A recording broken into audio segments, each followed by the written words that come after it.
35-second difference or 35-second jump from separating the claw to separating the trunk, and we'll keep our eyes on the ground track for you and make sure we get kind of exact locations of when these separation events are occurring. We're looking for both the claw and the trunk to separate cleanly. Guys, right now we have trunk separation coming on, so just wait and watch. SpaceX Deorbit sequence start. All right. Great news. Never copied. All right, so the Draco thrusters on Dragon starting to fire. It's now moving its way over to the trunk jettison attitude. We should be about 2 minutes away from the claw separation.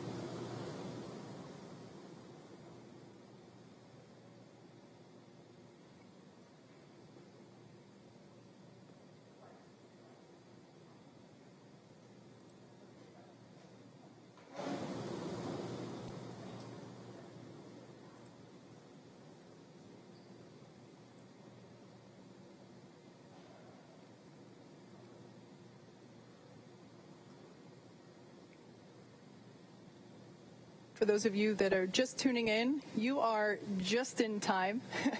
At this point in the mission, we are now beginning to execute the final steps of Dragon Endeavor's return to Earth. Right now, we are performing the claw separation slew, which basically means Dragon is maneuvering itself into position, into the proper attitude in order to separate the Dragon trunk. And that will be initiated first by separation of the claw. The claw is the mechanism that attaches the trunk and the capsule together.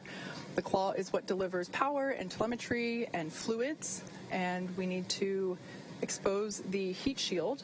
Right now the trunk is blocking that. So we will jettison the trunk, and we will then have allow us to maneuver into the proper attitude to perform the deorbit burn, which Dragon has performed a number of burns so far overnight and early this morning. And this will be the final burn that the vehicle has to perform for this mission. And we just heard confirmation Dragon's in the trunk separation attitude. We are now standing by for claw separation. So guys, right now the trunk, which was to provide the support during the ascent, that is basically being jettisoned. So once it is done, and we just heard confirmation. We didn't hear, but yeah, if they are telling confirmation of claw sep. Okay, so there we go, guys. We have a claw separation, means we have finally now. The claw separated. We're now standing by for the trunk separation in less than 30 seconds. Okay, so hopefully we won't be having the view of the separation, but it would be nice if we would have that.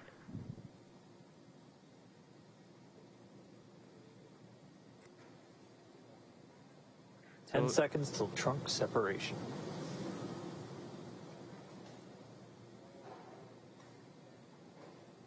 Literally waiting for everything. Right now the splashdown will be occurring, guys. Once the trunk is jettisoned, there will be a deorbit burn which will happen, and which will last around 12 minutes.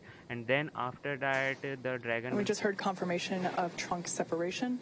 Okay, so we have a trunk separation coming at 10:52 a.m. Pacific, with Dragon flying over the Indian Ocean just off to the west of Australia. Dragon SpaceX, we showed nominal trunk jettison.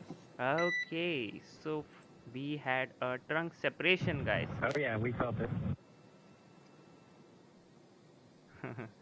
We are not getting the views. So the crew just got the call, nominal trunk separation. That's exactly what we were looking for. Next up is going to be that deorbit burn. Again, this is the longest burn of their trip home. This is the longest firing of those thrusters, and the last time we're using those forward bulkhead thrusters. Exactly. Those forward bulkhead thrusters, like Dan just said, that's what we're using to perform the deorbit burn. Once we do that, we will then be able, that deorbit burn will last for 11.5 minutes. Once that is completed, we don't need to use those thrusters anymore, so we will close and lock the nose cone in preparation for re-entry. So, guys, in deorbit burn, what happens is the Dragon will lower its So we're a periapsis. little under 3.5 minutes from the start of the deorbit burn. Again, our sequence of events has started. We're able to separate that claw at 10:51 a.m. Pacific. It's 17:51 GMT or Universal Time. And at 10:52, just a minute later, the trunk separating while Dragon was flying just off to the west of Australia. This is what we are waiting. So, claw separated, trunk separated. Next up, deorbit burn. Yeah, right now, Dragon is running exclusively on battery power now that the trunk is separated. Also, right now, telemetry is looking really good for the vehicle. The nitrox system is primed for cabin and suit cooling, and the heat shield is exposed and ready for atmospheric re-entry. Like I said before, that nitrox system, which is essentially the air that we breathe every day down here on Earth, nitrogen-oxygen combination, a mixture. It's the same stuff that they put in your scuba tank if you are a scuba diver. The nitrox system is used to cool the cabin and the suit to keep the crew comfortable during the re-entry phase. They will actually have cold air flowing through their suits themselves, as well as through the cabin itself. So a two-pronged approach to maintaining a comfortable temperature there inside the capsule. Like we said, the next event that we have coming up will be the deorbit burn, which we're expecting that to commence in 1 minute and 40 seconds. Okay. So, guys, yeah, what I was saying, for the deorbit burn, the Dragon will lower the periapsis, which will be, I don't know what is the main altitude, but yeah, that will be, of course, below the atmosphere means below 80 kilometer. And then finally, after that, once it is done, finally, according to the ground tracking map there, Dragon is approaching the southwestern coast of Australia. Yeah, after that, those terror moments will start. Of course, we call it as 15 minutes of terror, in which the Dragon will be in total control of the aerodynamics and heat. And we're excited. Jinx. We are inside a minute to deorbit burn. yeah, we are now Again, one more time. This is the long one. This is expected to last 11 minutes 22 seconds. This is that burn that commits the Dragon to re-entering the Earth's atmosphere, and you can get kind of a sense of just how far they're going to go. By the time they fire this burn, they're just going to be off to the southwest of Australia, and this is going to realign their orbit to intersect with that point off the coast of Pensacola where they're going to be splashing down. Yeah, this is the moment where Dragon is fully committed to the re-entry point.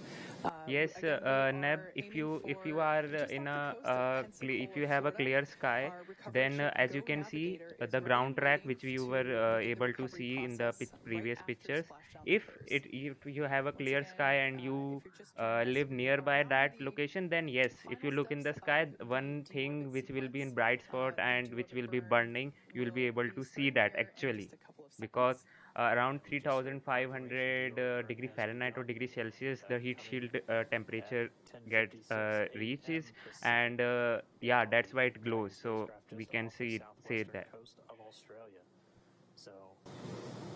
Once there is a ground track, then you will be able to see actually where it is going. I'm sure it's safe to say that Bob and Doug are ready. They've done a number of interviews over the last few weeks while they were on station, and just the excitement and the enthusiasm for the mission is palpable. Just the opportunity to be able to fly these two incredible humans to the International Space Station and back is such an honor, and we're just really excited to get our space dads home safely and back to their families as quickly as possible. Exactly, guys. I really wish everything This deorbit burn that we are currently in, according to the plan, 11 minutes and 22 seconds. Yes, guys, finally they are now entering. Already a little more than a minute 10 in, counting, so we have about 10 minutes to go. The phase in which they will finally be returning back to call the propulsion system performing nominally. That's the word we always want to hear. We always like to hear. and I'm really very nervous. Seriously, I'm really very nervous. What Just happened? under 10 minutes to go left in this burn. I don't know. We won't be having And the all within the last 10 minutes. Again, it seemed like we had slow progressive events all morning, and then boom, within the last 10 minutes, we had a couple of things happening. Dragon maneuvered itself into the appropriate position to jettison its trunk, and it did so successfully, nominally, and then it initiated the deorbit burn just a couple minutes ago. Like I mentioned earlier, this deorbit burn is the last time those 4 forward Draco thrusters will fire. Forward kind of meaning at the top of the capsule. Dragon Endeavour has not yet entered Earth's atmosphere, but this deorbit burn is what will line the vehicle up and put it on its final trajectory to the landing site in the Gulf of Mexico. Right now, although we can't see it at the moment, Bob and Doug are using their screens to keep tabs on the burn duration, Draco thruster firings, and trajectory details such as entry angle, capsule perigee, and how much distance is remaining until that deorbit burn terminates. So Dragon is flying itself, so all they really have to do is stay strapped in their seats and keep tabs on things. Exactly. So right now, guys, I am myself is really nervous because finally we are having a most complex part of this mission. I would say not most complex, but yeah, most terrifying part of the mission. Yeah, that is the most appropriate word. Which will be happening now once this deorbit burn happens. So while this burn is completing, again, we're just a few minutes into it. It'll last 11 minutes and 22 seconds. Re-entry. We have a couple more events coming up afterward. In let me check my timeline here real quick. In just under 44 minutes, we will have the initial parachute deployment. So that is essentially when we will be deploying the drogue parachutes, the small parachutes that are designed to further slow down the capsule as it is re-entering the atmosphere, as well as stabilizing it. And then a minute after that, we will deploy the drogue parachutes, and that is targeted for 11:44 a.m. Pacific, 18:44 Universal. And then just a couple minutes after that, we will have Splashdown. So again, that's all in 44 minutes. Right now, we are performing the deorbit burn. We've got a little over 7 minutes left in this burn. And the only performance call we've gotten so far is everything's still looking good with the propulsion system on Dragon. Once this burn completes, we will have kind of a couple minutes, about 3 minutes to catch our breath before things pick right back up and we get the nose cone closed. And then there'll be a bit more of a gap, and at that point, they will maneuver Dragon to its entry attitude, essentially heat shield pointed down and into the line of velocity, and that heat shield protecting them from the heat of reentry. Temperatures getting up to about 3,500 degrees on the Dragon spacecraft. But everything looking good. We're about 5 minutes into this deorbit burn. Again, it started right at 10:56 a.m. Pacific time, 17:56 GMT. Dragon was flying about 260 statute miles just off the southwestern coast of Australia. Yes, Godspeed Dragon, Godspeed Bug, Godspeed Bob. So yes, we are now finally be seeing the not seeing, but yeah, finally be experiencing all those moments, which is very, very crucial for this mission to be completed safely. And I don't know how will they cover the recovery of the ship. That would be so right now during this burn, we just heard a call out that we're halfway through the burn and everything is looking great, everything performing nominally. During this burn right now, Bob and Doug are currently monitoring the deorbit tool, which, like I said earlier, captures things like the perigee, the reentry interface, how much distance remains before the burn itself is terminated. They're also monitoring the burn duration and the firing of those Draco thrusters located there at the on There the we forward go. bulkhead of the capsule. have the view There from on your the screen, you Dragon. actually can see what Bob and Doug are seeing right now. That is that tool on their screen. So on the left and the right of the center screen, that is the deorbit. That is the deorbit monitoring tool. So guys, finally the things are getting to close, and I am really very excited. I don't know about you guys, but I am really very excited for finally seeing all those happening by the SpaceX, the private company, doing all those things for NASA. This is so cool to see. Just past 7 minutes into the burn, a little over 4 minutes remaining. Everything's still looking good with Dragon ship Endeavour's deorbit burn to commit it to coming home. Everything continuing to be on track for our splashdown. Again, our splashdown time right at 11:48 and 24 seconds Pacific was the calculated time. It would be typical for a couple seconds on either side, but that time is 18:48 GMT or universal. But we're already through several of the really major steps to initiate this re-entry. The claw is separated, the trunk is gone, the deorbit burn has begun, and we're more than halfway through, just a little under 3.5 minutes remaining. Yes, guys, and yeah, the splashdown. We have the counter for the splashdown, but yeah, of course, the number you can say the countdown which you are seeing right now may not be fully accurate because of course we don't have any control during the re-entry. We do There on have your some screen is a control, shot of our not Mission fully. Control Center here at SpaceX headquarters in Hawthorne, California, where the Dragon operators and mission leaders are there monitoring Dragon's progress. They continue to watch the propulsion data and all the GNC data, making sure that everything is looking healthy and nominal.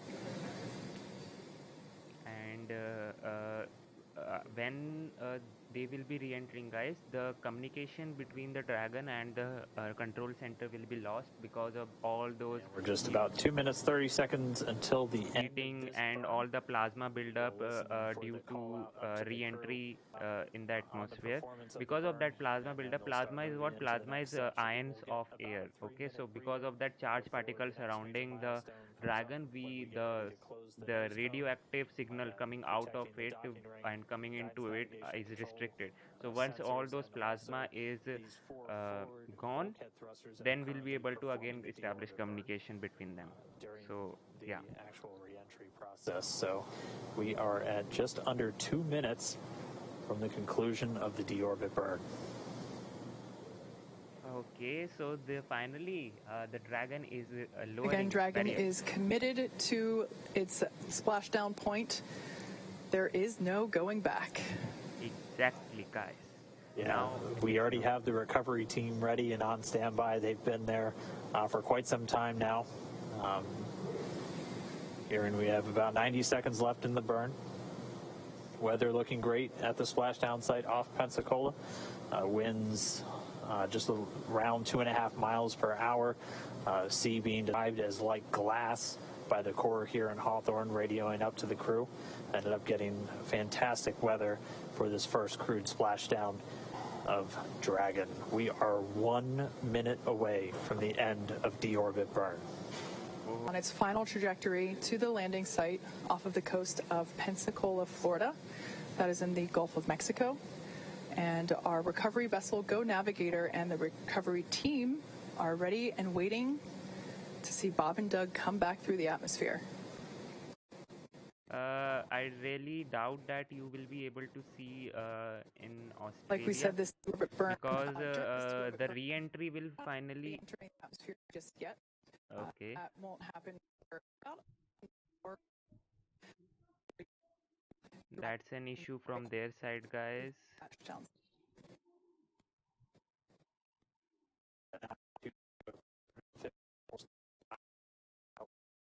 We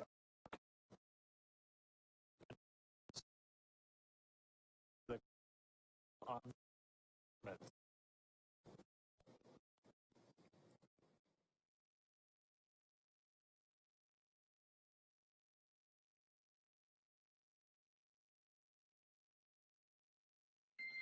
Dragon, SpaceX, deorbit burn complete, performance nominal, nose cone closure initiated. Nominal burn, nose cone and work.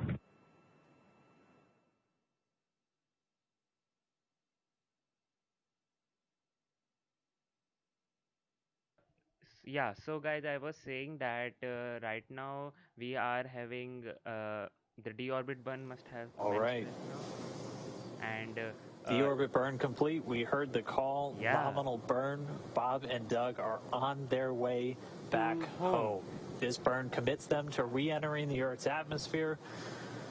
Ooh, all we have left now is to wait. That was really one of the last major moments before they start re-entering the Earth's atmosphere. We'll have the nose cone closure coming up next.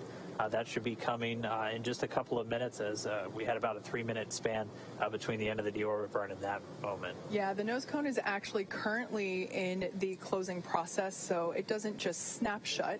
It does slowly close and lock. So right now, that nose cone is in the process of moving back into the closed position, and we will hear the call out for whenever it has fully closed and whenever the latches have secured. So yeah, Neb, I was saying that you won't be able to see it from the Australia because I highly doubt that re-entry will be happening in Australia. Re-entry will most probably happening from the Canada side and then to the US. So when the vessel enters the atmosphere, then only it closes. Before that, it won't. So yeah, that's why you won't be able to see it from Australia most probably.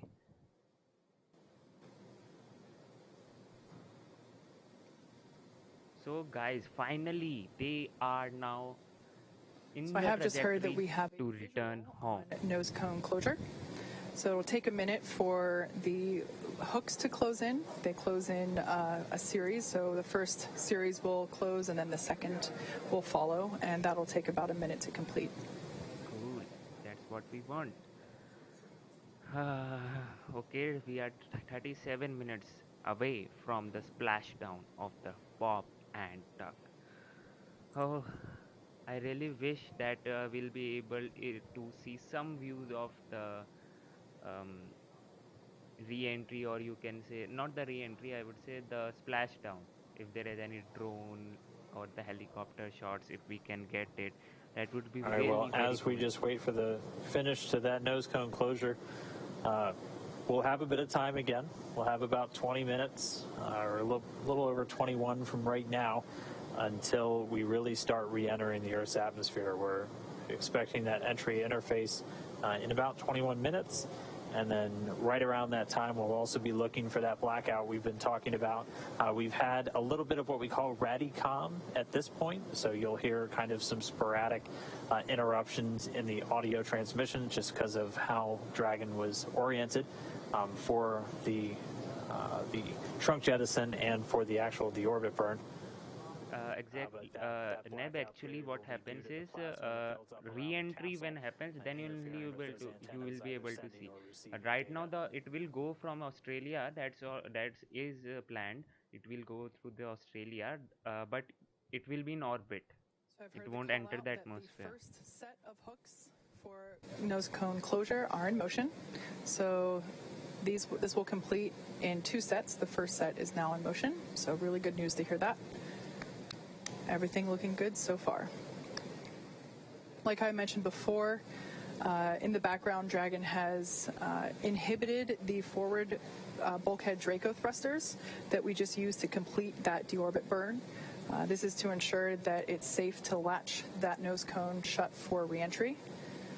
Yeah, High River Racer, Also, the if vehicle has the ground initiated track the aligns nitrox above purge. your house, Nitrox is then you will be simply able to see, mixture of or nitrogen and oxygen. It's a what we glowing breathe. trail kind of a thing And of the dragon. If you have a clear nitrox that sky, is being purged into the system is cooled, something glowing and moving. so allowing that cool air to circulate But around the cabin, but also inside of Bob and it Doug's highly suits, depends how will the help to ground keep track them is. If cool it is and above comfortable you, then during only re-entry, you will be able to see. which will be coming up in about 20 minutes. We're currently tracking 23 minutes and 20 seconds until entry begins. So yeah, 23 minutes and 20 seconds. So around 10 minutes, 10 to 11 minutes, the terror. So in case you're just joining us at this point, the nose cone has closed. The forward thrusters have been disabled, and we are latching the nose cone. Currently underway with the first set of hooks. Okay. The first of 2 sets.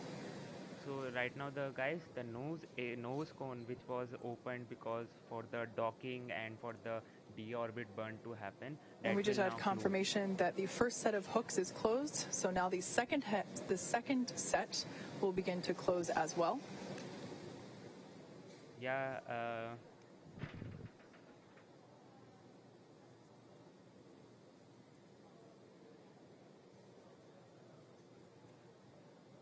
So yeah, High River Racer, if you are very lucky, then you will be able to see. As we mentioned, after this nose cone's fully closed, only clear sky is not there. First of all, it should align also, and second of all, Dragon will start to maneuver. you should be able to see it also. It is very minute. Heat shield in the direction of travel, as it's going to be leading the way through their re-entry through the Earth's atmosphere. We'll look to run into that communications blackout at about 36 minutes after the hour, expecting that to last for about 6 minutes, and then we'll get that back shortly before we deploy the drogue parachutes, followed just less than a minute later by the main parachutes. And by that point, hopefully we should have some views of Dragon re-entering the Earth's atmosphere and parachuting to a splashdown in the Gulf.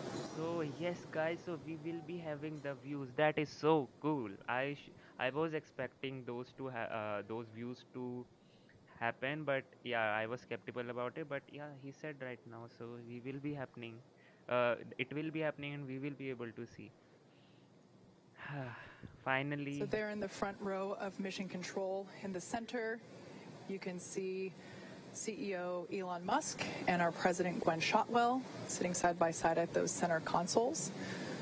Oh, I didn't see that. In addition to those two, the room is filled with Dragon operators and mission leaders who are continuing to monitor the health and telemetry of the crew and the capsule. Right now, nose cone closure is underway. The first of 2 sets of hook latching has completed. And we just heard a call out that the SpaceX nose cone is secure for entry.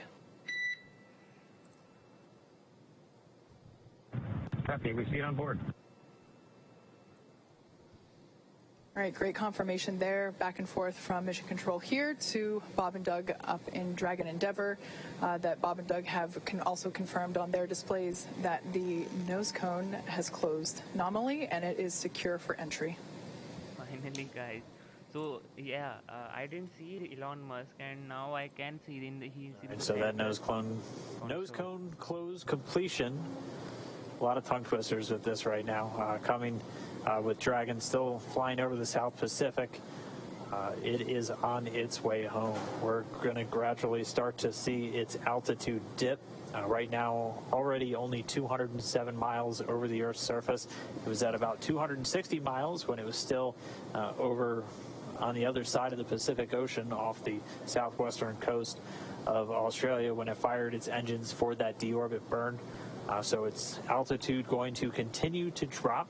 Once it gets to about 100 kilometers in altitude, or about 62 miles, it's going to begin what's known as entry interface.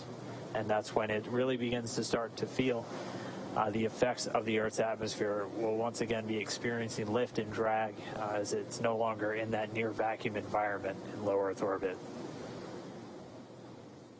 So yeah guys, one thing I should say that they will be experiencing high G forces during the re-entry because of the deceleration. All those you can say so we're essentially orbital speed is depleted by the atmosphere only. Almost 80 to 90%. So you can see it is around right now Dragon is now traveling around beginning to flush 17,500 nitrox into the miles cabin per hour. and continuing So to top it that off is all in depleted by Bob the and Doug atmosphere suits only. as well. So Again, you this can is see cool how air and essentially in flowing through the 7 to cabin and the 10 minutes. suits. So This is what yeah, you will can see allow that how them much and the cabin deceleration itself to forces remain they have to comfortable face. during reentry while those external temperatures reach 3,500 degrees Fahrenheit. At this point in time, Dragon's orientation is such that the heat shield is pointing forward, if you will, leading the capsule toward the landing site.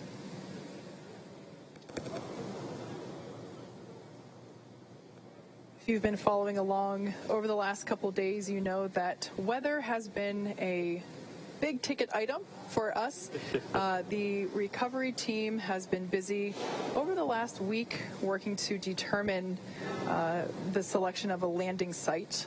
In order to increase the options for space station departures, the team identified a total of 7 possible splashdown locations. In order to meet NASA's timeline requirements for crew recovery, these potential splashdown locations have to be close to a port, and they have to be close to medical facilities. So with all of that in mind, you add the ever-evolving weather conditions of Florida, but also that tropical storm Isaiah that was moving through. And it's easy to see how determining that landing site is quite a complex process. Since Dragon is capable of splashdown on either side of the Florida Panhandle, we in fact have 2 identical and fully equipped recovery vessels ready to support. One in the Gulf of Mexico, which is what we're utilizing today, Go Navigator, and the other Yeah, located HS off the east coast 3580, of Express Florida, 80 and Express able to 103 service have been landing deployed sites in the Atlantic successfully Ocean. in That their one is Go required Searcher. orbit. So that mission is Like a I mentioned, success. today we'll be splashing down in the Gulf of Mexico, just off the coast of Pensacola, Florida. Go Navigator, that recovery ship I just mentioned, is in place and ready and waiting for Bob and Doug. The WB-57 plane, if it hasn't taken off already, I'm sure it will be very soon. It's in the air. Okay, great. That's what will provide our first views of Dragon during reentry. We'll get a thermal cam off of that airplane, allowing us to see the capsule as it is reentering the atmosphere. If you were tuned in for our Demo 1 broadcast, it was basically a big ball of light coming at us. We'll also have cameras on board the recovery vessel, so as Dragon gets closer and is deploying those parachutes, we will also be able to have hopefully some really clear footage of that all occurring as well. Okay. So, Santosh, this is right now boring, but once all these things happening, All right, so once the Dragon's Dragon altitude continuing to dip right now. is entering the atmosphere, then the things will start heating up and you'll be able to get a more clear view and things will start becoming interesting. And yeah, Neb, it would be best if this re-entry would have happened in the night, but for us, but it won't be good for the people which are responsible for recovering the ship. So that's why they have planned it for the day. Being on planet Earth for the first time since May 30th.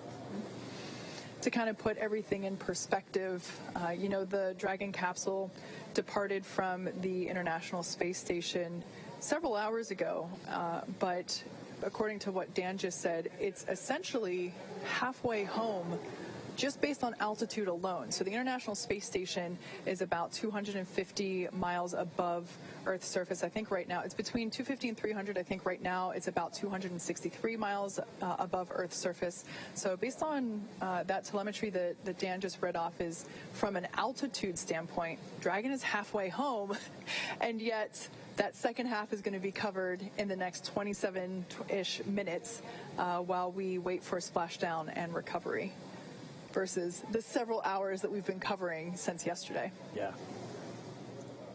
Yeah, and we will continue to see its speed drop as it's guys, dropping. It was a 19-hour journey since this began yesterday at around don't know the time, but yeah, it is a 19-hour journey, and now finally around 30 minutes left or 25 minutes left to until they return home.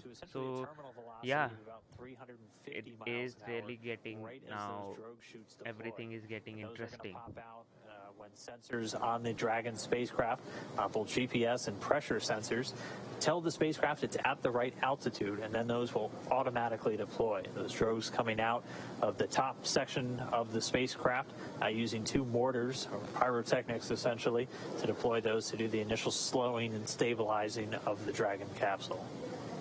Yeah, then after that, the main parachutes will pop out and further decelerate it to about 119 miles per hour.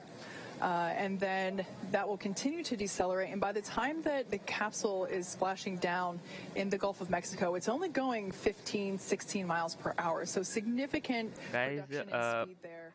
you are right now looking just at the course Mission of a couple Control minutes. Center in Houston, if That, I'm of not wrong, course, is, which a is pretty comfortable speed. because you won't be having the The views way from the that Dragon. Once it astronauts enters the have described atmosphere, it then maybe the thermal previously cam with will be there, other or when it types of more missions enters, also landing when it down enters the doing denser part, then we'll have manned a landings at helicopter about the shot or same the rate. drone shots They said from it there. feels like So you're in then we a will be able minor to see fender it more bender. clearly.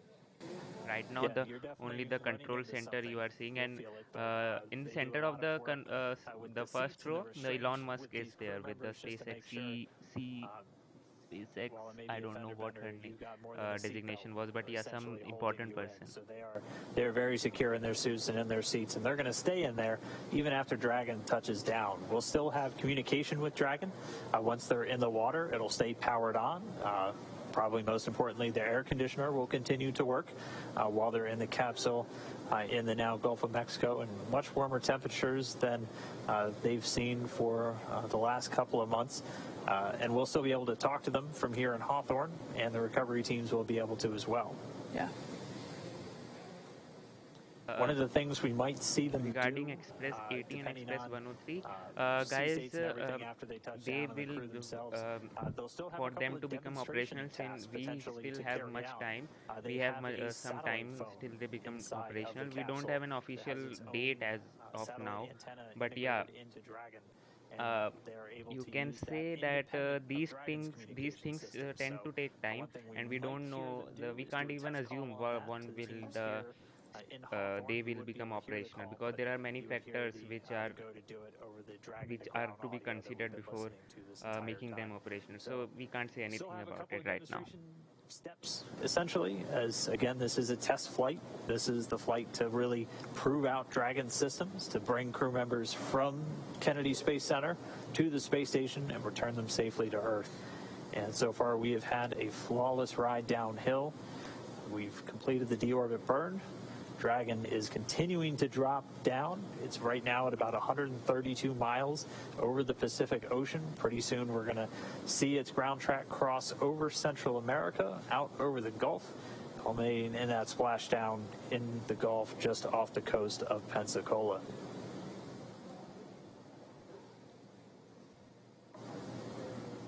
Once we have the ground track, which I also want. Dragon SpaceX for entry brief. Go ahead. Okay, Doug, we have no update to timing because the burn went great, and your vehicle is still looking really good for entry. No health issues at this time.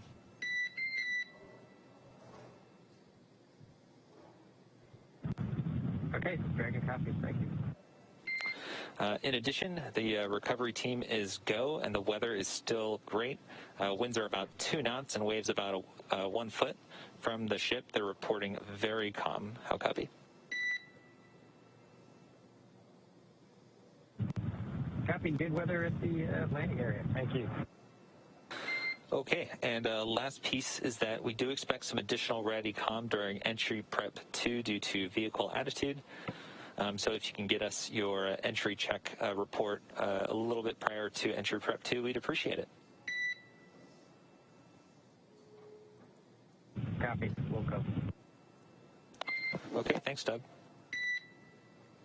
So there we just had a bit of a briefing between Mission Control and Bob and Doug up in Crew Endeavour, just confirming with them that the deorbit burn was great and that the timing on their pads doesn't need to be updated.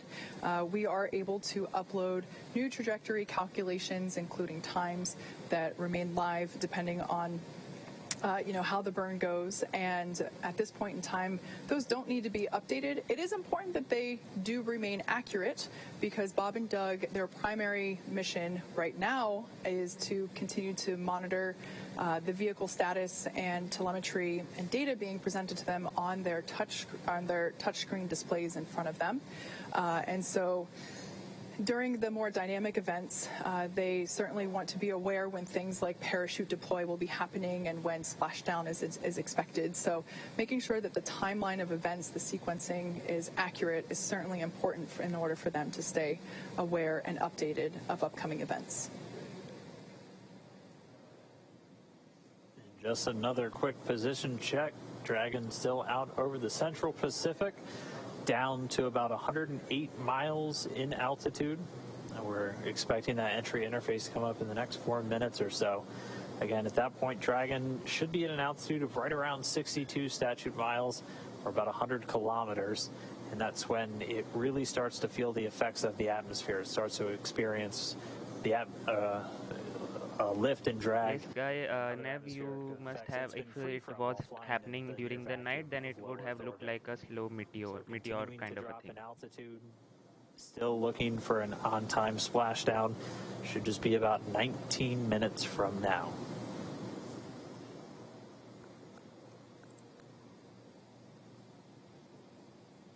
And just a reminder, we do have that blackout period coming. So as they continue to dip in the Earth's atmosphere and get lower and lower, the atmosphere gets thicker and thicker and is going to generate more and more heat, eventually heating up the outside of Dragon to 3,500 degrees Fahrenheit. And as it hits that peak heating, it'll also be forming a plasma around the spacecraft. So we do expect to lose comm for about 6 minutes. SpaceX Dragon crew entry preps are complete. SpaceX copies. Entry prep complete. Thank you. The call from Spacecraft Commander Doug Hurley. Entry preps are complete. So they are on board, they are monitoring, they are ready to come home. Yeah, and as of right now, entry prep should have also included final configuration of their flight suits. So we had a question from our social media earlier if the visors will be up or down. Those visors should be down at this point as part of that entry prep check. So, during re-entry, we won't be able to see the views, but yet from some thermal cam, if we are able to see, if we are very lucky, then yeah, of course, we will be able to see it. So, but once it is in a safe altitude, then we could get those helicopter shots. And that is certainly ideal for a water splashdown. That being said, the recovery timeline, Bob and Doug should be out of the capsule within an hour after splashing down. So good to hear that the weather is good. We saw blue skies and a couple of white fluffy clouds out there in the Gulf of Mexico as we got views from our recovery vessel Go Navigator. But glad to hear that conditions are sustaining and that winds also are looking really good, around 2.5 miles per hour. So hardly anything at all. Really couldn't ask for better conditions for a splashdown day. We kind of threaded the needle once again, almost like we did on launch with the weather today. Your upper limits for wind were about 10 miles an hour, so we're well below that threshold for a splashdown today. The Dragon coming up on 82 miles in altitude, continuing to dip down. We're expecting that entry interface to start pretty soon, where the vehicle itself's really going to start heating up. It's going to continue to use its Draco thrusters to maintain is around 62 miles in altitude. Atmosphere, and we'll have that calm blackout coming up in just a couple of minutes as well.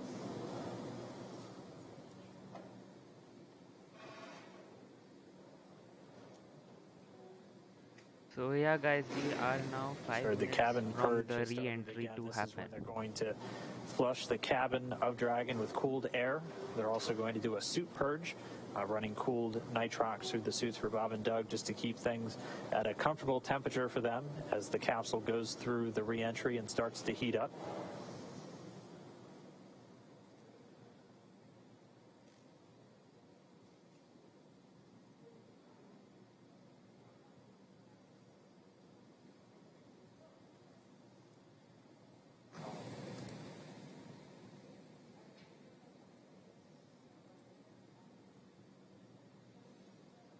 So like we said, we are anticipating a brief blackout period where we're unable to communicate with the capsule. We're expecting that to start in exactly 3 minutes.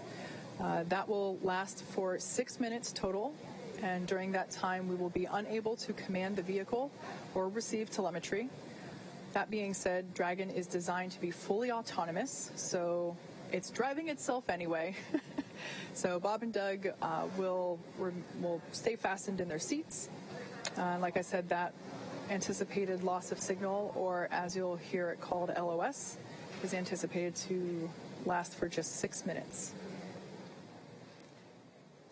During that blackout period, the capsule will encounter what's known as entry interface. This is when the capsule is now really in the Earth's atmosphere and beginning to be subject to aerodynamic forces. This is also when a lot of that friction will begin to build up and raise the external temperatures. Dragon SpaceX, we show 2 minutes until predicted calm blackout. We will see you on the other side at 1842.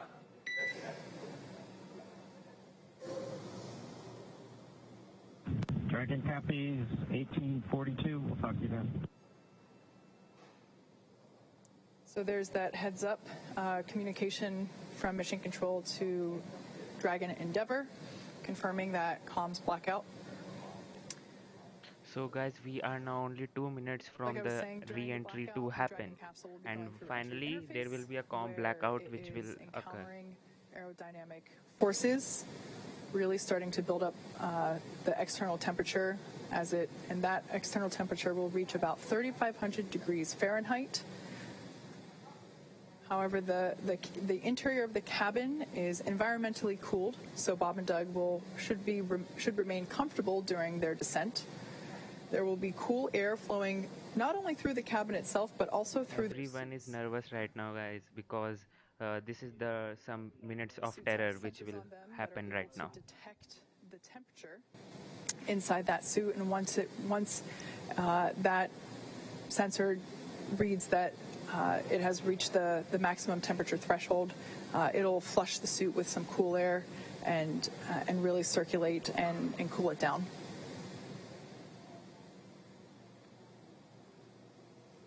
All right, well, we are right around that estimated blackout time. I really hope that we get some thermal cam views. I really hope that. Communication at about 42 minutes after the hour. So for these next 6 minutes, they're already less than 60 miles in altitude. And this is when the capsule is really heating up during that reentry, reaching temperatures of around 3,500 degrees Fahrenheit, as again, you're essentially hitting the atmosphere more than 17,000 miles an hour, and the friction building up that plasma around the spacecraft. And that's what's going to prevent us from talking to Bob and Doug or getting data back from the spacecraft for the next 6 minutes. Its flight computers are in control, though. It's going to continue to maintain its appropriate trajectory and attitude, having attitude determination devices on board the capsule, not reliant on communications with satellites. And it's going to continue Dragon down the correct path for this splashdown off the coast of Pensacola. So we are in that blackout period. We're going to continue to stand by until we get them on the other side. So guys, now they have entered the atmosphere most probably, and they are returning back to Earth. Oh, so everything is heating up now, and yeah, I am really very nervous. Of course, the controls team, the control station team, will also be very nervous seeing all those things happening now. Finally, they will be achieving the final and the most complex 2 milestone. minutes after we get acquisition of signal, AOS, back with Dragon, we're going to be looking for those parachutes, and we should hopefully be getting some views from a couple of our assets out at the landing zone, including our WB-57 high-altitude research plane, which is going to be relying on Dragon's telemetry to actually lock onto it in the sky and give us an infrared view of the capsule during the final stages of reentry. We're going to be looking for the drogue deploys at about 44 minutes after the hour. Those will be 2 drogue shoots that are going to come out when the vehicle is still moving at about 350 miles an hour. It'll be at an altitude of about 18,000 feet. They'll come out and do some initial slowing and stabilization of the spacecraft, and then less than a minute later, they'll detach, and the 4 main parachutes will deploy. You'll see them come out and look kind of closed up initially, and then they'll do what's known as reefing, opening up in really 2 different stages just to minimize the immediate loads on the parachutes themselves. Those main parachutes will come out at an altitude of about 6,500 feet, with Dragon already slowed down to 119 miles an hour, and they'll do the rest of the slowing the whole way down until we splash down in the Gulf of Mexico. We should be 10 minutes away from splashdown.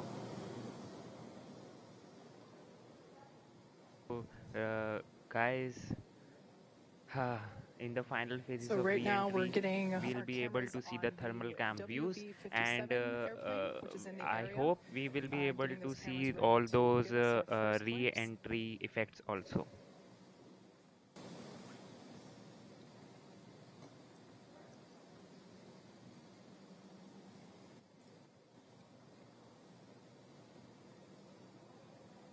We should still have about 3 minutes left, a little less than 3 minutes, until we anticipate reacquiring our signal and our connection with Bob and Doug in the Dragon spacecraft. Right If you're now, just guys, tuning in we are the in a blackout spacecraft, period. the things We are really were very expecting, this heating blackout up. period They are will last a basically, the total of 6 temperature minutes, and is we're like about very halfway through high, right and now. they must be seeing all those At the effects in moment, the from Dragon the is window re-entering itself. the Earth's atmosphere. And due to the plasma building up on the exterior of the vehicle, we're unable to communicate or send commands, but Dragon is fully autonomous. It is steering itself. And right now, Bob and Doug are flying home.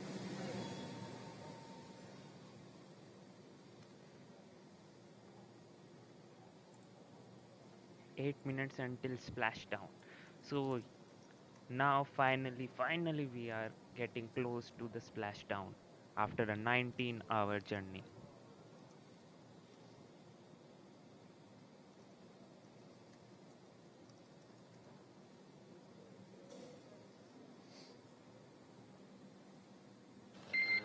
Dragon SpaceX comm check.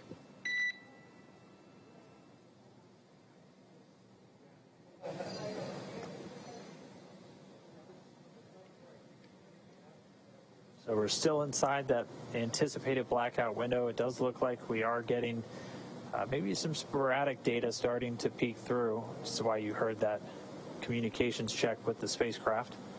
This is totally normal, guys. Everything, this kind of... Dragon SpaceX comm check. Doug has you loud and clear. We're about 3.9 G. Copy, we've got you 5x5 as well, Doug. Looking good, and you can expect an automated chute deployment.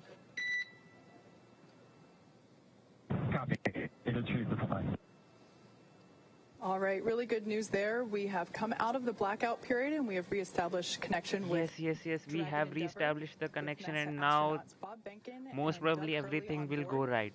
This is only the phase which is very terrifying, and now since we have reestablished the connection, We were able to everything should reacquire be that all right. communication a little bit earlier than expected, and now we are just waiting. We should just be about 2.5 minutes away from that initial drogue chute deploy. Yeah, 2 minutes and 26 seconds. AGPS has converged. Copy that. You may have heard earlier that Bob and Doug are currently experiencing 3.5 Gs. Not too bad. That's about what they pulled during the ascent phase. Just like a mild roller coaster. Yes, we want the video. We want to see them coming right now and splashing down. The vehicle is now over the Gulf of Mexico. It is approaching the landing zone off the coast of Florida near Pensacola. And there we have our Here we first go. shot. Oh, There it is. The first view from the WB-57 airplane. It is dipping in and out a little bit. This is going to be an infrared camera showing us Dragon re-entering. exactly. This is a thermal cam We have from that one comm back with Bob and Doug. plane. You heard AGPS is converging. Dragon has 3 GPS units that it uses actually in the parachute deployment process, as it helps, along with the pressure sensors, really give a solid altitude to the flight computers on when these are supposed to deploy. We're standing by for the drogue chute deployments. We should be just under 5 minutes away from splashdown. Passing 15 kilometers, brace for drogue window. Copy, we're braced. Oh, here we can see About the 14 kilometers spacecraft, in guys. altitude, 8.4 miles, continuing to descend. There on your screen, we have a shot of the capsule as it is preparing to deploy those initial parachutes, the drogue parachutes. Wow, wow, wow. Again, We can these see the parachutes help slow we the can vehicle see down the spacecraft, guys. We can even see the further Dragon now. This and is help so cool. stabilize in preparation for main chute deployment.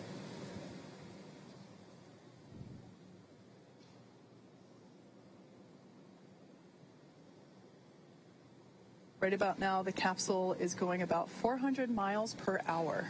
You will be able to see the Decelerating parachute quickly. deployment, guys, right now.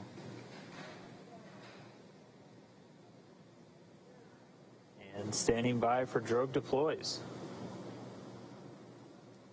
And oh, this is so cool. Visual, 2 drogues out. There we go. There on your screen, we have visual confirmation of those 2 drogue deployments. Copy, 2 drove. All right, so 2 of 2, the drogues now out. They're going to do their slowing and stabilizing of the Dragon spacecraft. They should Wow. be detaching in just a few moments, and then we'll see 4 parachutes, the main parachutes deployed. Dragon under drogues. Wow, wow, wow, wow. Drogue descent rate nominal. Everything is nominal, guys. Finally, they are returning home.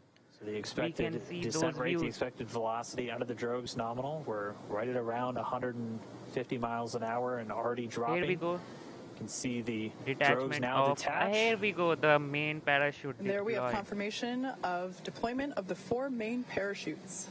Wow, wow. We are visual on 4 chutes out. We are visual. 4 main parachutes Copy, deployed. 4 main. Oh, wow, wow, wow, wow. This is so cool. We are just now waiting for the splashdown to happen successfully without any problems. So at this point, the main parachutes have deployed. They are inflating, as you can see there on your screen, continuing to slow Dragon down significantly. We are anticipating splashdown in just under 2 minutes and 30 seconds. And we've already slowed the vehicle down to about 16 miles an hour. It's already less than a kilometer in altitude. Oh, wow, I can't just believe what I'm seeing right now. Finally, the crew is home. Main chute descent rate nominal, passing through 700 meters.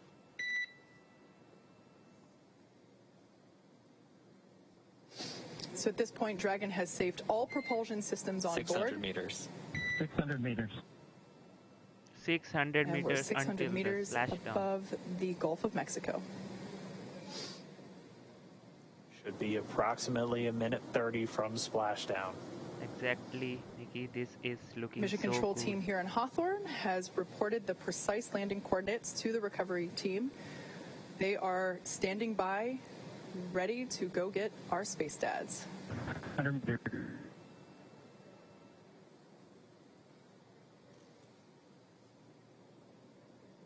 And the most important thing is the crew is sound and safe right now. We can hear them talking properly. This is so cool. We just passed about 300 meters. 1 minute till splashdown.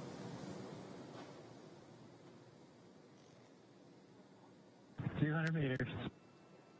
We are braced for splashdown. Approaching Copy, splashdown. brace for splashdown. So there we heard Bob and Doug reporting that they are bracing for a splashdown. Holding the seats tight, guys. I'm should be really able to holding my see seat tight. The Gulf of Mexico here in the shot just momentarily, as we're now just about 20 meters off the ocean.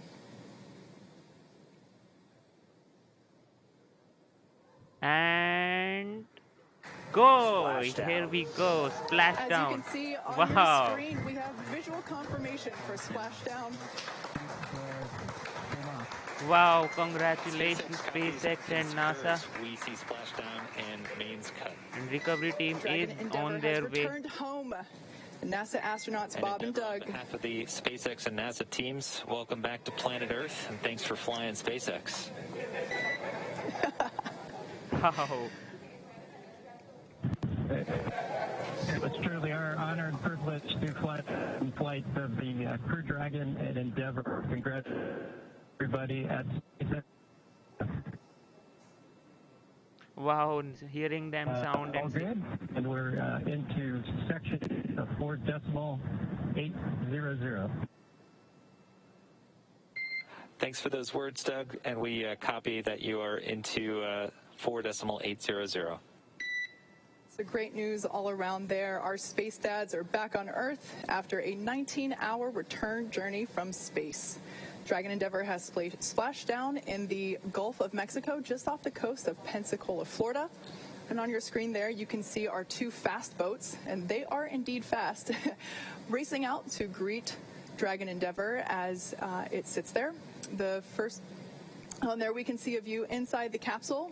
Bob and Doug looking good. Although the communication was a little choppy, we did hear SpaceX Endeavour in 3.1. We show ourselves in stable 1. And SpaceX copies for vehicle assessment, step 3.1, stable 1. Good news. Stable 1, essentially, they're upright in the water. Stable 2, also another potential where it could be on its side or even upside down, but Dragon does have a water ballast system to keep it upright, where it's able to essentially pump seawater into bladders in the service section of the capsule. But they're upright. We already see the fast boats approaching. They touched down, came right on time. Regarding the protocol, High River Racer, they won't be going into the water. This crane will be, one crane will come and which will pull the Dragon spacecraft onto the boat or the ship, and then the crew will come out. That's what it is. Bob and Doug and the In team Apollo, here they in Hawthorne. went on in Pretty the soon river we should be only. getting the go for them to move in, begin their hypergol sniffs, and begin wrangling up those parachutes. But we can see Bob and Doug inside the capsule, back on planet Earth. Yeah, those fast boats will be moving in to do a couple of things. They'll be performing what's known as a sniffer test. That's essentially to ensure that the air around the vehicle doesn't have any toxic fumes from the hypergolic propellants on board. So once we get the all clear from there, the water recovery lead will give the go for approach, and that's when the first fast boat will actually approach the capsule. Hopefully give a little wave to Bob and Doug through the window. And one of the team members will actually climb on top of Crew Dragon and begin to place the rigging equipment necessary to hoist Dragon out of the water. Oh, still getting a view from the WB. The airplane flying overhead, it gave us those great views of really our first views of Bob and Doug re-entering the Earth's atmosphere. From up above. You can see the 4 parachutes in the water. We heard those were cut automatically as expected by Dragon. So for now, the crew just standing by. Again, they're going to stay in their seats. We're waiting for all these initial checks. Dragon SpaceX comm check. Loud and clear, hello. Loud and clear as well. Just wanted to verify a quick comm reconfiguration. Thank you.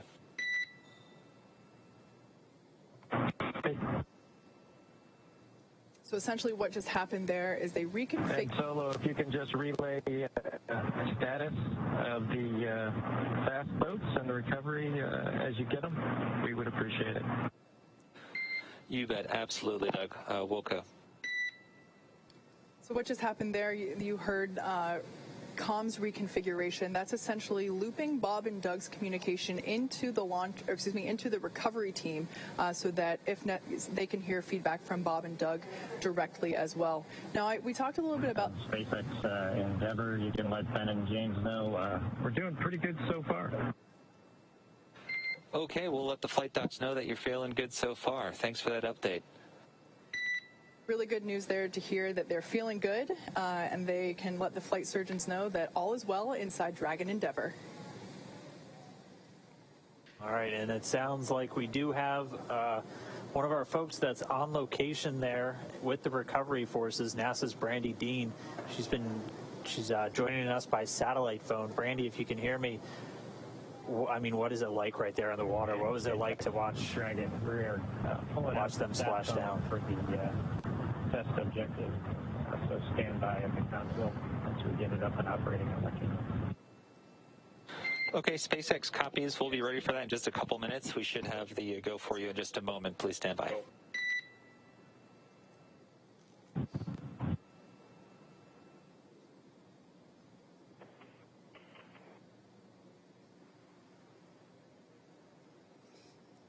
Yes, guys. I can hear you, but they're good. Okay.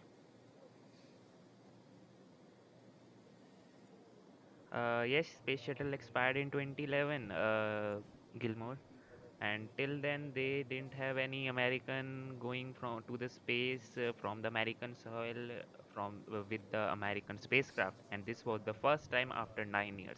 That's why it is very special. And they have returned back the flag also, which was uh, placed onto the ISS by the last space shuttle, which was in 2011. So 9-year-old flag has returned back to Earth now. That's There in a the US center of flag. your screen. Dragon capsule, waiting for the fast boats to approach and begin the rigging process. And there on the left-hand side of your screen, we can see that second fast boat come into view. And Dragon, SpaceX, we are go for recovery personnel to approach. Expect personnel alongside in just under a minute. Dragon copies. Thank you. so, All right, guys, so they're starting to move in. those two fast just said that boats first which boat's you are gonna go seeing in, sniff acts as around the robot capsule dogs for for the any Starship. traces of They are vital basically gulls. The sniffing second one's everything gonna is start going rounding good, up and the parachutes.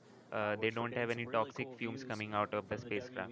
WV-57 still flying overhead, looking down. You can see the parachutes in the water, and the second boat start to gather them up. We'll try one more time real quick. We have NASA's Brandy Dean out with the recovery forces. Brandy, if you can hear me, what was it like to watch this Dragon come down under parachutes? Oh, it was amazing. I wish everybody could have had my view. It was such beautiful sight. It was a gorgeous day. The water is calm. Really the best weather we could have asked for. And we did. We heard the sonic booms as it made its way back there, and we were able to find it early on as the parachutes were deploying. So it was very exciting for everybody who was gathered here. That's incredible. We actually had some questions from people if you'd be able to hear the sonic boom, and we weren't sure. So I'm really glad you just answered that for us. I mean, we talked so much about the weather. You said it looks great. What was it like on the ride out there? Has it just been kind of clear skies and clear seas the whole way?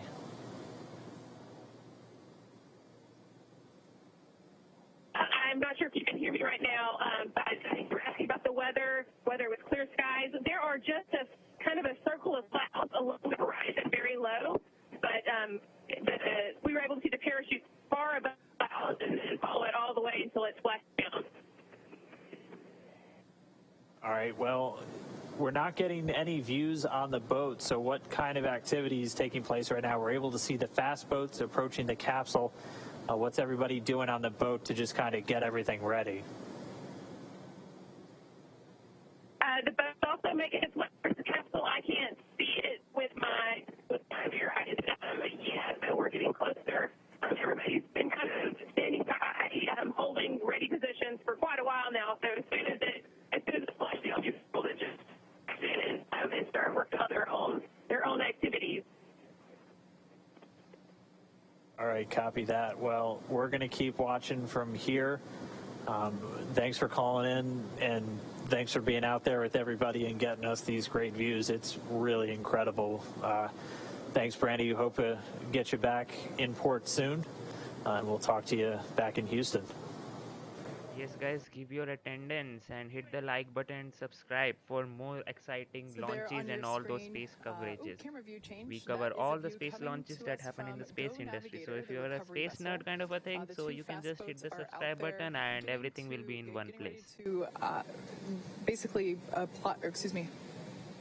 install the rigging equipment required to hoist Dragon out of the water.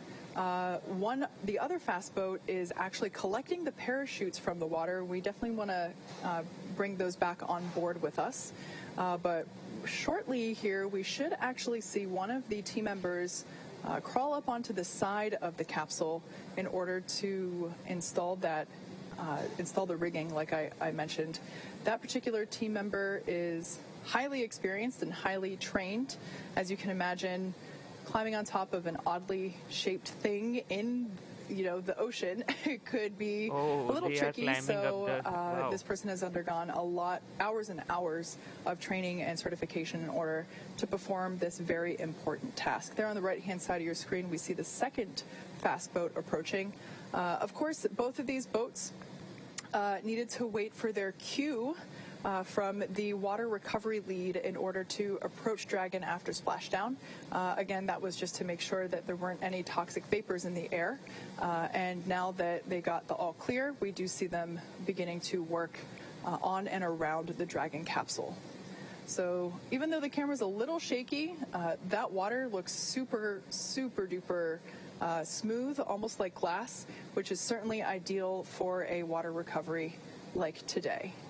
Yeah, got to remember that this is a view from the main recovery vessel, which was still a few miles away from the splashdown Dragon point. SpaceX, we have hypercrawl sweeps and unfired ordnance checks nominal. Rigger is on board the vehicle. About 5 minutes until capsule lift. After that, we see them walking outside, and good news. All right, confirmation there that all of those hypergolic vapor tests came out positive, or rather negative, which is a positive thing.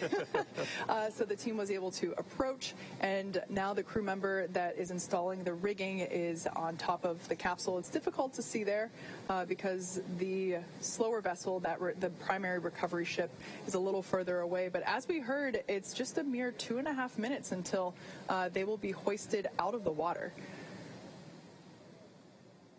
I'm sorry, 25 minutes, not 2.5. I misheard that. Yeah, they're fast, but they're not that fast. We also have been hearing that the secondary boat, which its primary mission in this case is securing those parachutes, they've already got buoys attached to both drogues, and 2 of the 4 mains, and already had eyes on the other 2. So they aren't using a 80s camera. This is the images are shaky because of the water, and the quality is bad because they are very, very, very far away, around 2 to 3 kilometers away from the actual site. That's why. Detected splashdown. All of that happening right per the timeline. And we've talked a little bit about the hardwired buttons that Bob and Doug have on their seats and in their control displays, and cutting the main chutes is one of those buttons. In the event that they weren't automatically cut after splashdown, Bob and Doug would have had the ability to do so. If the winds were stronger and they caught the parachutes, it could certainly create a condition where the capsule could be moved unintentionally by those dragging parachutes. So definitely want to avoid that. So that's one of the few buttons that are hardwired into the cabin for the crew. And we have hardwired because we don't have this thing in a touchscreen, because hardware mechanical things tend to fail less than the digital things, because obviously once the computer fails, then the equipment fails, but mechanical things is not because of that. Right now we're expecting If something hits that means it will work for sure. Recovery vessel, the Go Navigator, to reach Dragon. By that point, all the rigging will be affixed, and then they'll be able to use the A-frame hydraulic lift on the back of the vessel to begin to pull Dragon up out of the water. Bob and Doug did report they're seeing the guys climbing around outside their window on the capsule, getting that rigging affixed. Still doing good from all of their reports. And we're just going to see the vessel continue to close in. It's a little over 1.3 nautical miles still away, but you can see things starting to sharpen up in our view as it does draw in closer. Oh, One thing yeah. I didn't get to So mention. this is the as recovery sequence ship, of events guys, was and it is happening, coming closer, everything was and we going will so be able quickly, to see them just before closely the then. drogue Oh wow, that deployment, the would be seats so good automatically then. rotated to When the about recovery ship 26 will be degrees. on close, and And we'll be so able to if see them you think back lifting the to when we dragon saw to Bob and their Doug boat, while and they then were still finally on orbit the and astronauts, during the Bob and Doug the coming deorbit burn out and of all their it and departure greeting burns, everyone they were actually safely. laying This closer to will on be their so backs cool at to the watch, 40-degree and just position, be with where me, essentially they and were we will looking have up at the those top things of to Dragon capsule, like their see. stomachs were facing the top nose cone there. At this point, the seats would have rotated, so they're in a little bit more of an upright position. That's done to ensure that the loads experienced from landing are, doesn't hurt them. So at this point, they are not really laying on their backs in the ocean. They are seated upright a little bit, which would allow them to have a better view of the team working to install the rigging equipment. And guys, the spacecraft, as you can see, the Dragon is fully black right now. This is because of the charring of the heat shield which has occurred during the re-entry, and that's why this is all black. But it is totally nominal, and it is totally predicted to have So at that. this point, we're at about 22 minutes until Dragon will be lifted onto the recovery vessel.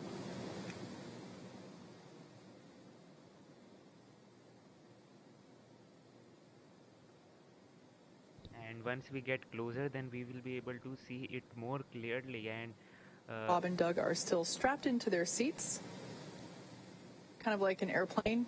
They say, do not unbuckle your seatbelt until the captain determines that it's safe to do so. They will remain in their seats throughout the entire recovery process, essentially until it's time to get them out. yes, exactly. The astronauts have to follow all those commands very strictly, because if they mess up, then they couldn't mess up with their own lives and with Like the I said, mission. we are So expecting to yeah, lift Dragon that's the thing. onto the Go Navigator recovery ship in about 21 minutes. And then in 28 minutes, we will be opening that hatch and beginning crew egress, also known as exit. And we did hear the rigging is pretty much complete, so right as they arrive there at the capsule, the main recovery vessel will be able to begin getting it up out of the water. We are now getting a nice and close view of the vessel itself. So now as the recovery vessel Go Navigator is getting closer to Dragon's position there off the coast of Pensacola, Florida, we're able to see the capsule in a little bit more detail. It is certainly no longer a bright shade of white. Like we said, those external temperatures were reaching up to 3,500 degrees Fahrenheit. So the thermal protection systems enable Dragon to return while keeping the internal temperature rather temperate. And you are seeing a few more boats than expected. The team's currently working with a few private vessels in the area, making sure that they get out of there. But I really doubt that the SN5 will be happening today, because the SpaceX team are very busy today for this thing to happen, and I really doubt, but yeah, it is always a possibility.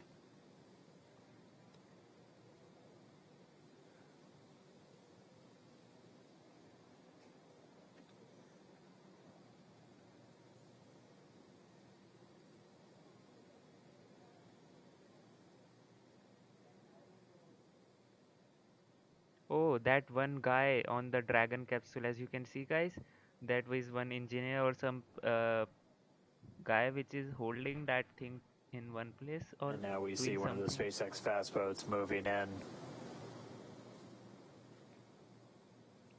Now really it is, we can really see all those things clearly now. and that one guy also sitting in the corner side of the Dragon. So we are being advised that the recovery team is radioing out to the vessels in the water near Crew Dragon to vacate the area so that we're able to extract Bob and Doug safely. Also for the safety of those folks in the area as well, not just Bob and Doug. Yeah, this is obviously a dynamic operation. One of the first things we do is make sure there aren't essentially poisonous fumes around the capsule, so something like this just really can endanger the whole thing, endanger the crew members and endanger themselves. So the SpaceX team's moving in to try and get them away so they can safely recover the Dragon capsule and get Bob and Doug on deck and safely inside their medical quarters. So we can see them, they're getting a lot closer. We expect about 10 minutes or so until they should be in position. All the rigging has been affixed. Near Pensacola. Maybe next time we shouldn't announce our landing zone. Oh, there we got a shot from our WB-57 plane. It looks like that area has cleared out significantly, so that is good to see.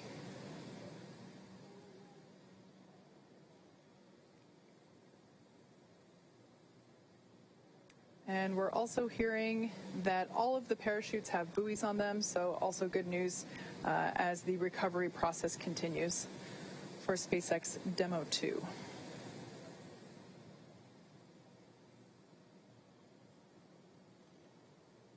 Dragon SpaceX for comm reconfig. Go ahead, Mike. Hey, Doug, we're about to reconfigure the forward link. We may lose that for about 1 or so minutes, and that should happen shortly. Copy. Yeah, just give us a call back when you think you got it back. Will do. Yes, conveniently positioned, I think so. That is the thing. And once the recovery boat is near to the capsule, So as the main vessel gets closer, it's going to back up and get its hydraulic lift set up right next to the Dragon capsule, still in the water. Bob and Doug still inside, just waiting for that recovery. We should start the hoisting operations in the next 10 to 15 minutes.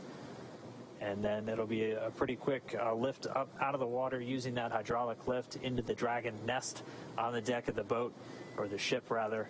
And then they'll move it underneath the helipad into essentially the crew recovery area, where they'll have a platform right up to the hatch. They'll be able to open up the hatch. SpaceX medical doctor will be the first one through the door, able to do a quick check-in with Bob and Doug on their status, and then he and the other medical doctors, flight surgeons, and trained technicians will begin to help them out of the capsule. Yeah, earlier, just after splashdown, we did hear Bob and Doug report that they were feeling good after reentry, so that was relayed to the flight surgeon, and good news to hear.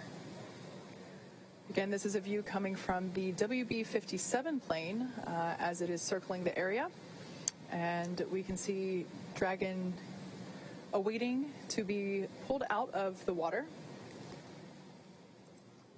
Again, we are anticipating that lift to begin in just under 15 minutes. We're approaching 14 minutes here. And then in 21 minutes, there we will can have see the ship open also, hatch. guys.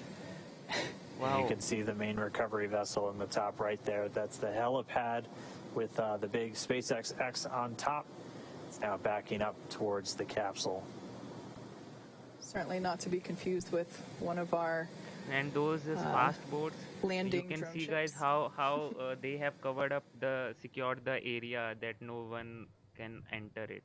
There's a Oh, live wow. view of Dragon floating in the water there in the background, along with many onlookers. Certainly from a safer distance at this point. This is a live shot coming from Go Navigator, our primary recovery vessel here. So it's Crew Dragon is also accompanied by the fast boats that are helping to bring it in closer. And there you can see a couple of the recovery team members on the deck. And also just behind them, we get our first good view of the nest. Yes, so this is essentially the nest in the background there. Dragon will be hoisted using the hydraulic lift out of the water and into that nest. That nest will then be pulled towards the camera from this view, towards those individuals on that upper deck there. And that's where the... Dragon SpaceX comm check. Loud and clear, Solo. How us? Loud and clear as well, and from the video, it looks like the boat is about one length away, about 5 to 10 meters, backing up to you. Copy that. Thanks for the update. Guys, finally the boat has arrived, and All right, so good news there. We're getting ready to see Dragon to be lifted out of the water and into the recovery nest. As I was saying, that nest will be pulled towards the camera, towards the upper deck that we saw there, and that's where the medical stretchers will be waiting to assist them into the medical bays for evaluation after capsule egress. It's already been 25 minutes since they splashed down. It doesn't feel like it. That but was definitely the fastest 25 minutes of the day. the timeline we were anticipating was for the lifting operations to start within about 30 minutes, so we're pretty much right on the timeline still. That's been a pretty common thing so far today. You can see them with one of the fast boats getting it positioned to start moving out with the additional rigging to affix to the Dragon capsule, where they're going to use this A-frame to pull it up out of the water. And you can see the Dragon nest at the very bottom. It's that circular object with the A1 right on it. So while this is the first time we are recovering a capsule with crew members on board, the recovery team has been... And Dragon, just letting you know, we got a couple lines connected, and rigging is in progress. Copy that, SpaceX. Thank you. and they All right there. So just updating the crew that they might feel some momentum as a couple of the rigging lines are attached. There we can actually, there's our first good shot of the individual who is placing that rigging equipment. Wow. Again, that's someone that's highly specialized and very well trained for these operations. As I was saying, the recovery team has rehearsed and practiced this with Bob and Doug themselves, actually, in a test capsule, practicing the egress as well as they have practiced the recovery process many times, and actually through those practice runs, they have effectively cut the recovery period in half from the initial Demo 1 mission. So it's really nice to see that the process itself, after being rehearsed and carefully choreographed, is going super efficiently. Again, safety is the #1 priority, so making sure that only personnel involved in active recovery operations are present on the deck. You may have heard us mention before that there are about 40 people on board today, but we certainly don't want anyone in danger or to fall overboard. Oh, wow. That guy intentionally jumped. Speaking of falling overboard. We're ready. Thank you. Okay, that was something. All right, so the crew was just told in the next 30 seconds, they have the lines affixed, so they're going to start lifting the capsule up out of the water. And at this point, the communication we're getting with Dragon is actually being routed And through the boat itself at this We point. are now So there we can see the lift. lifting the Dragon capsule onto the boat. Dragon is out of the water. Yeah, so now then that A-frame's going to start swinging it back. And it's bound right for that nest at the bottom of your screen.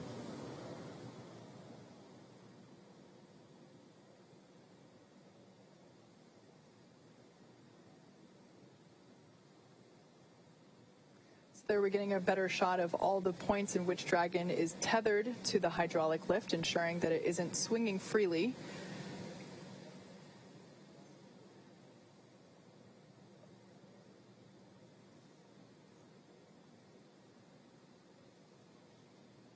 This is so cool.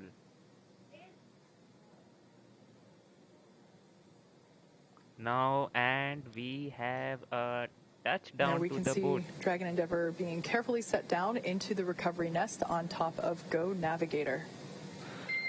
Dragon SpaceX, welcome aboard the recovery vessel.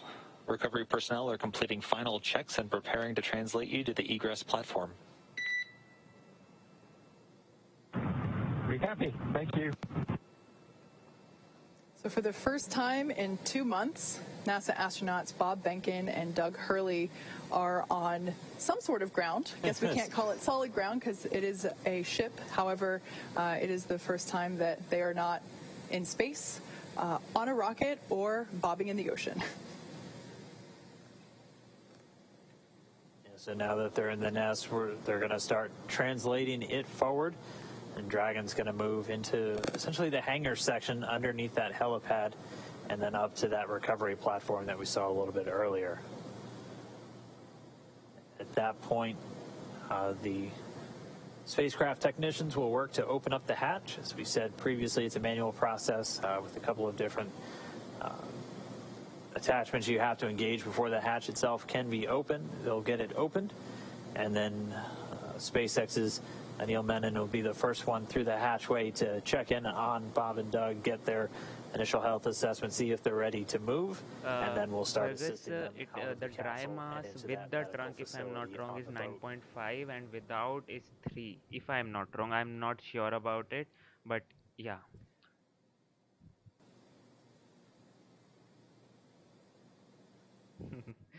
This is not any CGI happening here, and everything which you are seeing is reality, and yeah, that's what you are seeing right now. Of the ship, it'll actually be in a little bit of a covered deck there. We saw that camera view earlier, looking straight out from the center of the boat. So once Dragon is secured in the nest will be translated then forward and closer to the recovery, closer to the position in which we're able to actually open the hatch. So while Dragon is on board safely, we're not able to do that just yet. Yeah, they're working to detach some hoist it using the A-frame, and we heard that they should be done with that in just a moment, and then we'll start that translation.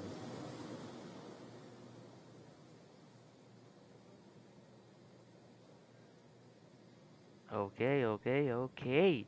So we just saw all those things happening in succession, and I really hope that the views from the boat would have been much better. So right now we can see the recovery team releasing those securing lines that were used during the lift of the capsule from the water into the nest. So they are releasing those securing lines from the sides, making sure it is secure from the bottom.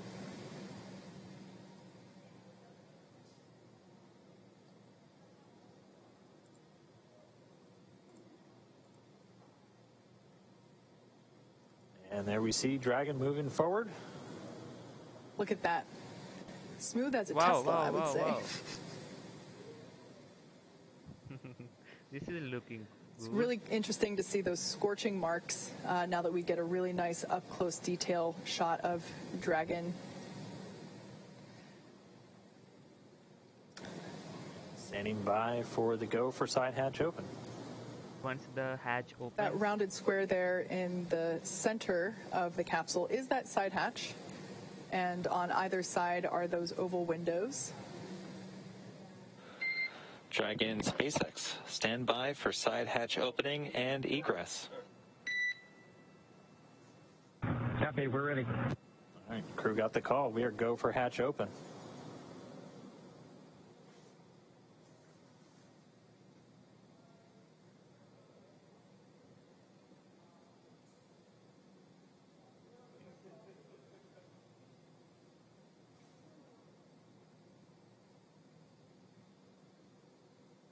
and guys, right now the hatch is being opened, as you can see, and finally we will be able to And if see you look closely, Bob immediately above and the hatch, you Doug can see Hurley the area coming where out you can of see the them working space it now. capsule. That's where those drogue chutes deployed from. The two circles on either side were where the mortars were.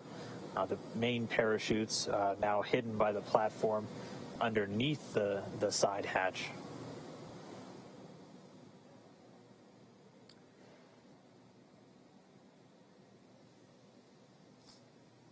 So the crew is in the process of removing the side hatch. We can see that Go Navigator is in transit. It is making its way back to the Pensacola Naval Air Station. However, Bob and Doug will get a ride from the recovery vessel via helicopter.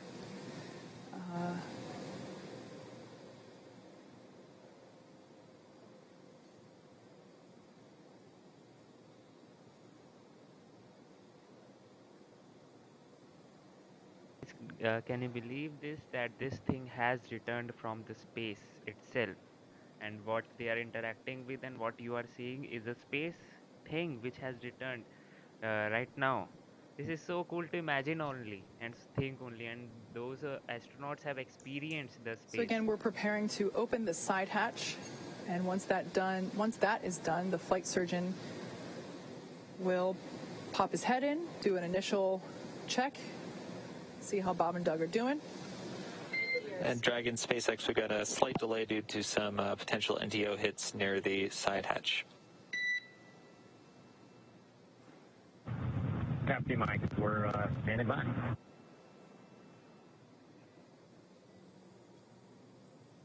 And so they're still continuing to do kind of those sniffs, so checking for any vapors or anything. So those NDO, it's NO2, nitrogen dioxide, primarily can get detected in the air from the burning of fuel. So they're going to continue to just inspect around the capsule, make sure that it's, again, safe for the crew, safe for the recovery experts before they get this hatch open. But again, moving right along the timeline, it's since they splashed down at 11:48 a.m. Pacific.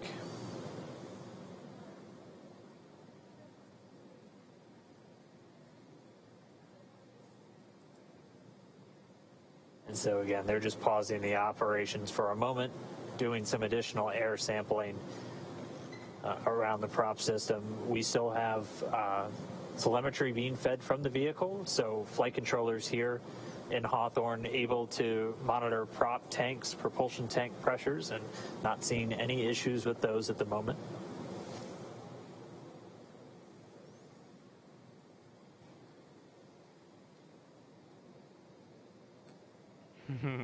Exactly, something is happening for sure. Don't know if it is a drill or not, but yeah, something is happening. I think they face some difficulty in opening, or like as they mentioned, something has hit the side hatch, and yeah, that's what.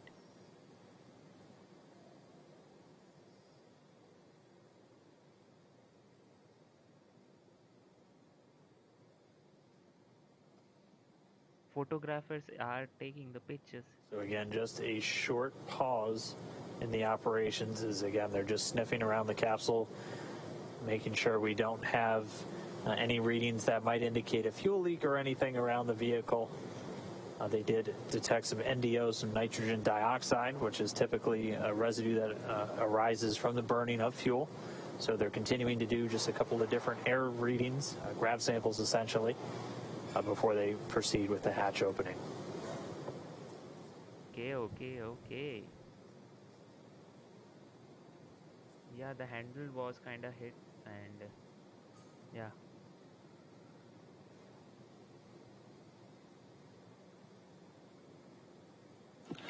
And Dragon SpaceX update, we're still investigating. Looks like we'll be setting up a service section purge. We're working on a ETA for you. Copy.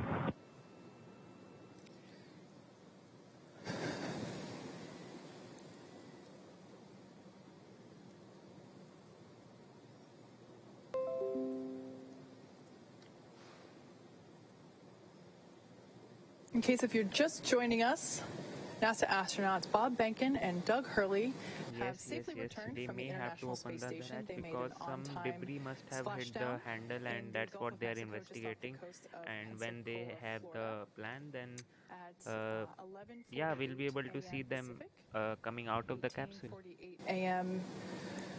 Universal Time, and they have been pulled out of the water and hoisted onto the recovery vessel Go Navigator.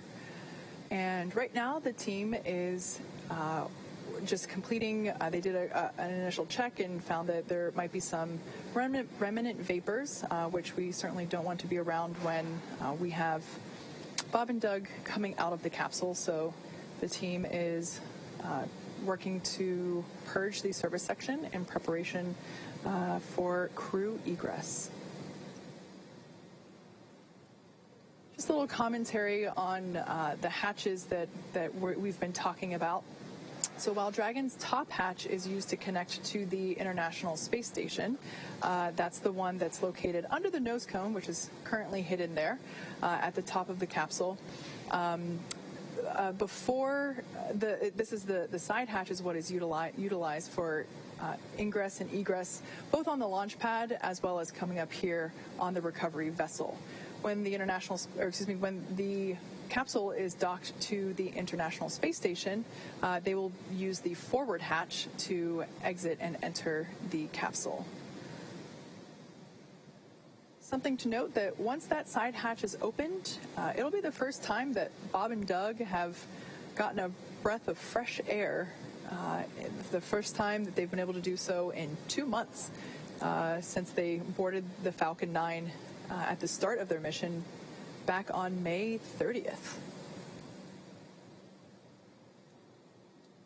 Yeah, with an on-time splashdown, they returned with almost exactly 64 days in space on this mission, just a few minutes shy of that.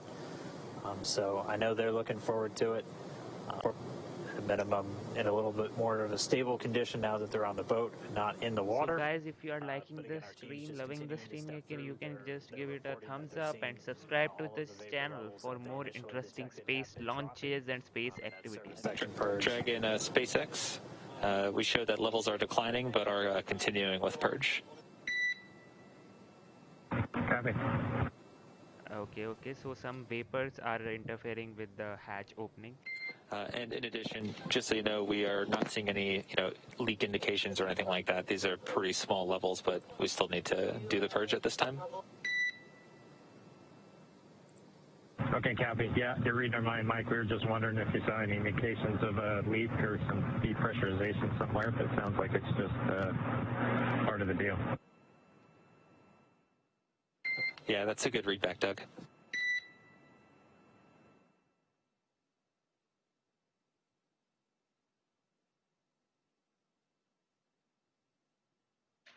Yes, Mark, this capsule is designed for reusing, but they don't have any plans for reusing this capsule, at least because they have not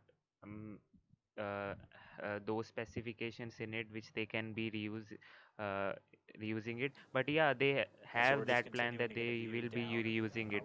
Just because this has splashdown rather than propulsively landing, the reusability conditions becomes very less. But yeah, they have plans for reusing this. Nitrogen dioxide. They are at very low levels, obviously not at a very harmful level, as we still have people in close proximity to the capsule. They are going through with the purge. They're not seeing any indications of a leak in the service section of Dragon. That's where pretty much all of those different fuel tanks with the hypergalls are located inside the capsule.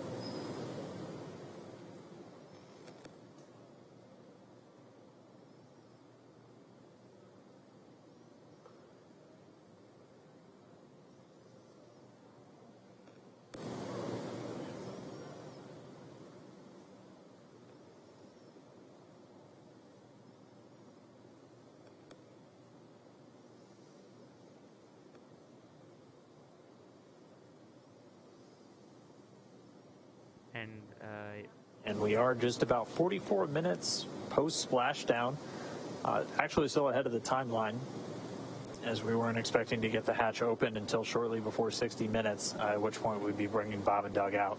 So this service section... SpaceX, another update. The service section purge should begin in a bit under 5 minutes. Right now we're showing NTO about 2x of our personnel exposure limits, and we're hoping once we start the purge it'll drop down for us. Okay, thanks, Mike.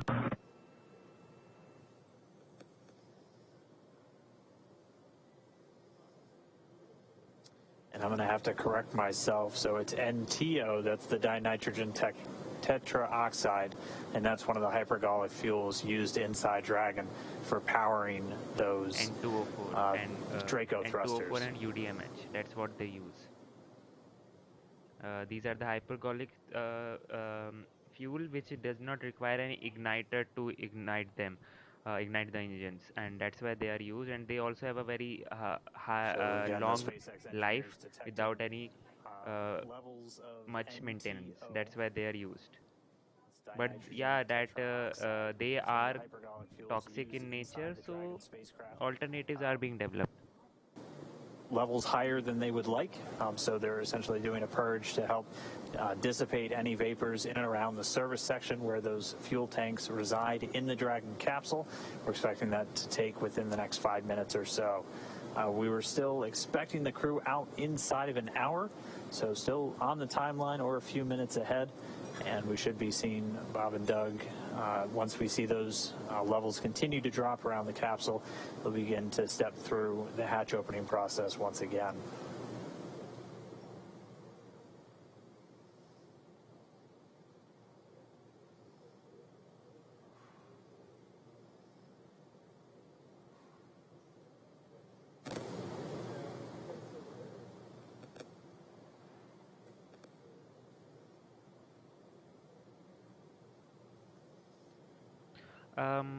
Mark, I don't have much info on it, whether they are Navy personnel or not, but yeah, they are specialists for handling these situations, especially with the Dragon capsule, because they are being trained on that only. So these workers or the personnel which you are seeing right now, they are trained for handling these situations, and that's what they are doing right now.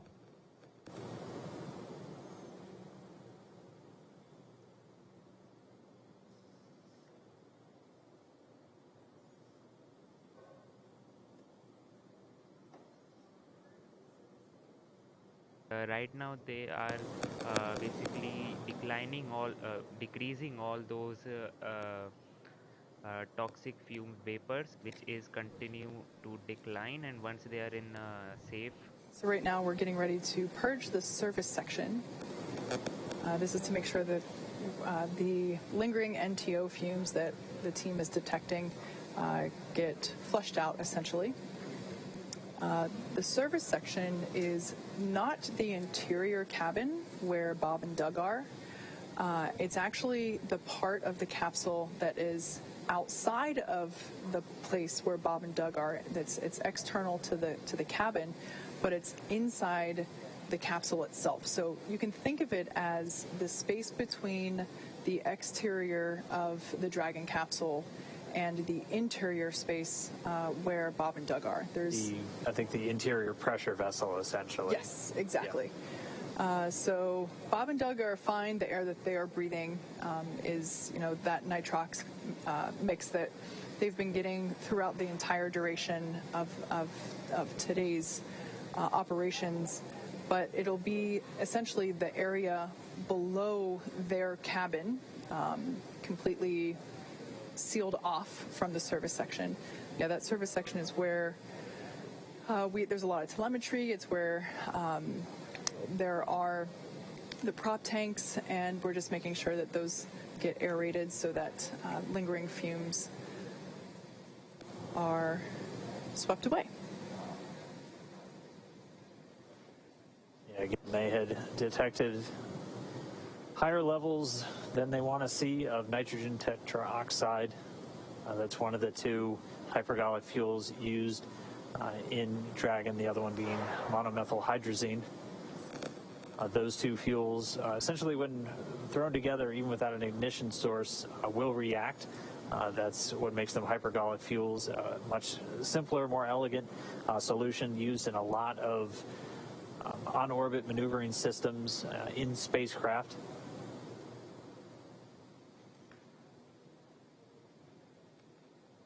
So again, we're just standing by.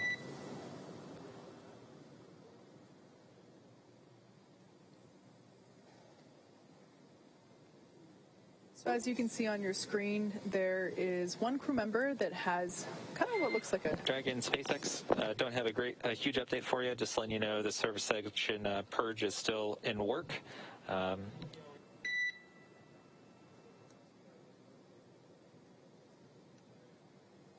And we'll try to get you out of there shortly.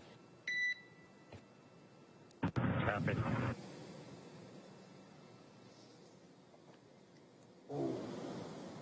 So as I was saying, two individuals on your screen there, one with a face mask and what looks like a scuba tank there with some clean breathing air. There might be another crew member with the same personal protective equipment or PPE that will come on deck here. That type of equipment, there we go. That's the kind of equipment that is required in order to perform this purge. Again, the NTO is, the fumes from that are toxic. And of course, we want to keep all crew members safe as we prepare the side hatch for opening in order to let Dragon, Bob and Doug SpaceX, egress. looks like limits are dropping and getting pretty good. We're still continuing with the purge just to be extra sure. Okay, that sounds good, Mike. Thank you.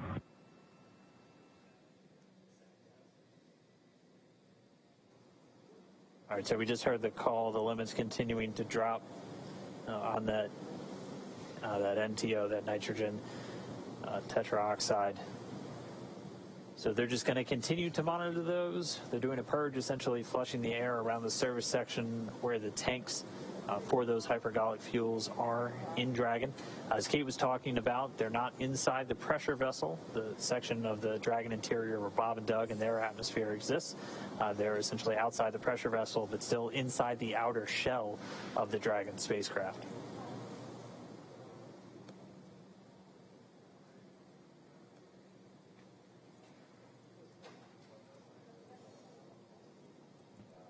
Something, yeah, I think the problem is with is not with the door handle. Maybe the problem is with the toxic fumes which are coming out of the spacecraft, and those toxic fumes are of the fuel itself, and they don't want it to enter the spacecraft itself and hamper those two astronauts. So that's why, guys, we are just waiting for that thing to go away, and then finally we'll be able to see them coming out of the capsule.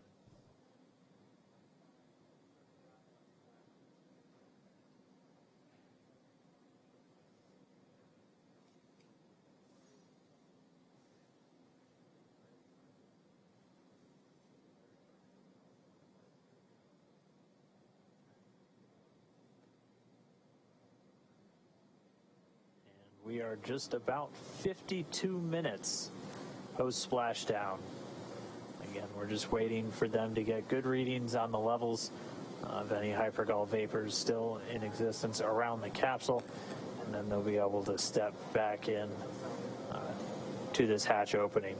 We did hear confirmation that they haven't seen any indication of leaks through the telemetry they're still receiving from the Dragon capsule. And so, Dragon, SpaceX, we're going to purge for 1 more minute. Copy. there we go, should be 1 more minute. And then if levels have dropped sufficiently, we'll be able to step back in to the hatch opening process. Yeah, the hatch opening process was put on hold because of those vapors, and once those vapors clear up, then we'll again start up with the hatch opening process. And as you heard, it will take only 1 minute now to those for those vapors to clear up, and once they have done that, Bob and Doug will be getting assistance from the recovery teams while exiting Dragon Endeavour. This is the same process for any returning long-duration crew members, as returning to a gravity-rich environment can, be a little jarring, wreak havoc with our vestibular system, which is responsible for maintaining balance and motion. Of course, as you've heard us say multiple times earlier, safety is our #1 priority with this operation. So you will see both Bob and Doug helped out of the capsule and assisted to just the few feet over to the medical quarters aboard the boat. Yeah, if you've ever watched long-duration crews return on a Soyuz, it's pretty similar process where they're literally carried out of the capsule and immediately placed down into a waiting chair where they usually get some initial medical checks out there in the field before they're then carried to an inflated medical tent. We don't have a tent, we have quarters, and they're a whole lot closer, so they'll just have a couple of feet to go from the capsule itself into those medical quarters. And then once they're in there, they'll get some initial checkouts from their flight surgeons who are on location on the boat with them. These are the people that have essentially been responsible for their health and well-being throughout their mission, both beforehand, all of their pre-flight data takes, offering them support in the lead up to launch, and then the entire time while on board the International Space Station. And then they're right here with the front line, with the recovery teams, ready to welcome them home.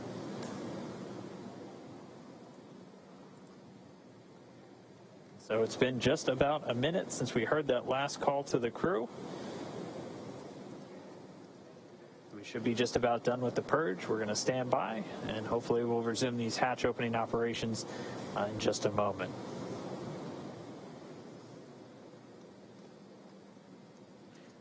They can do the sea bombard. The thing is, they are not doing it on the land because they have oceans available to them, right? And it is always and always better to land on water rather than land splashdown on water. I should say the splashdown on water rather than land on land. That's why they are doing this. In Russia, we don't have oceans, so that's why they forcefully have to land on land. Uh, and yeah, that's the thing. And yeah, as High River Racer said, the SpaceX wanted to land on land, but it would not be like Soyuz, which they in Soyuz they use airbags to land, but in there. Dragon SpaceX 4 update.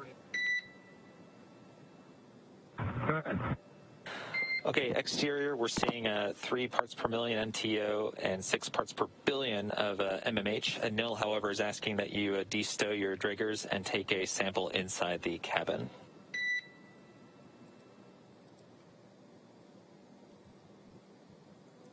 Yeah, which detector? What number, Mike? Yeah, it'll be detectors 2 and 3 in location 14. Copy. Okay, thanks, Doug. All right, so we just got the call out of the current readings of both the NTO, the nitrogen tetroxide, and the monomethyl hydrazine, either in the parts per million or the parts per billion. But just as an extra safety precaution, we heard a Neil. Yeah. The thing is, the NASA didn't like the idea because the SpaceX wanted to land propulsively. And propulsion landing is not very well, you can say, trusted right now. But SpaceX had their trust in their landing system, but NASA didn't like the idea, so that's why they opted for the splashdown instead. And make sure that everything is in a good setup, a safe environment, not only for the crew themselves, but also for our recovery forces. But for now, Bob and Doug still inside of a Crew Dragon. We are just 58 minutes post-landing.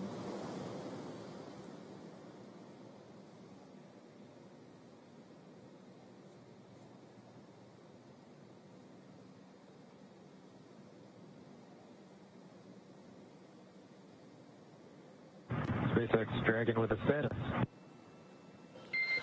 Go ahead, Doug. Okay, for NO2 on detector 2, it reads 0.0. And on detector 3, it also reads 0.0 for MMH. Okay, great news. 0.0 for detectors 2 and 3 for NO2 and MMH. Thank you very much. That's a good copy. And so Doug Hurley reporting zeros across the board, no traces of either the NTO or the MMH.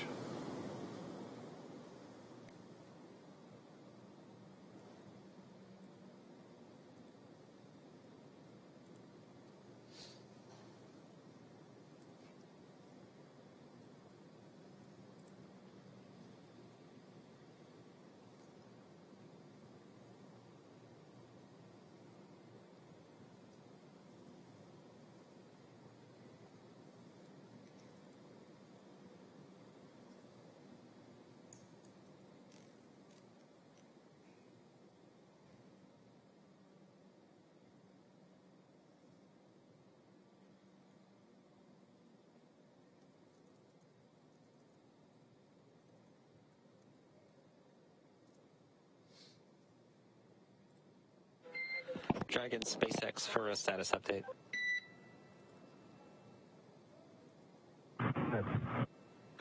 Okay, so currently our exposure limits are below limits, but the purge is actually doing a pretty good job. We saw NTO go from 3 parts per million down to 1.5 over the last few minutes. So ideally, with a lot of caution, we'd go ahead and let the purge run for a little bit longer, but we want to see how you guys are doing. If you're okay with continuing with the purge versus knock it off and get you guys out of there quickly. Yeah, we're fine hanging out, Mike. No problem here. Okay, thanks for that, Doug. We'll keep working the purge to get us down, and thanks for that. Thanks for that. Yeah, let's just keep everybody safe. No reason to rush. Yeah, we concur.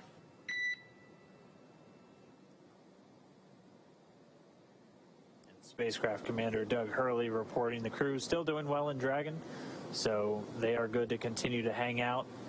The medical authority there on the boat recommending as long as the crew is okay and still doing well inside Dragon, we'll just continue with the purge, trying to get those trace readings of any hypergol vapors all the way down to 0.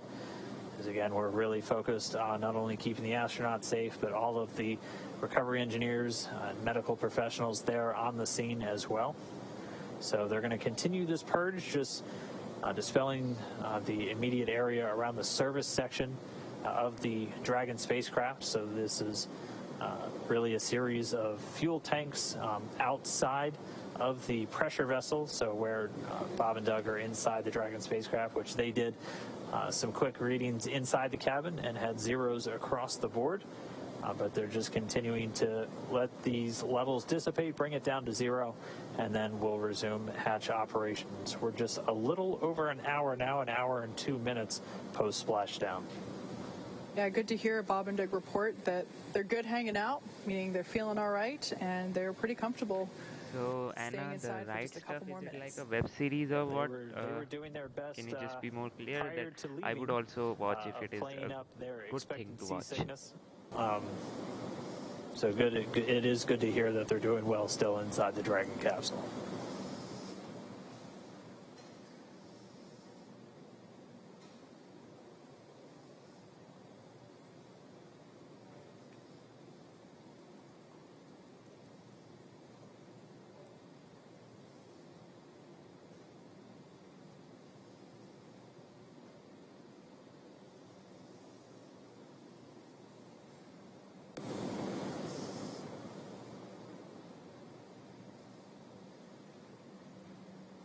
So guys, right now we are just waiting for the all those pre-checks.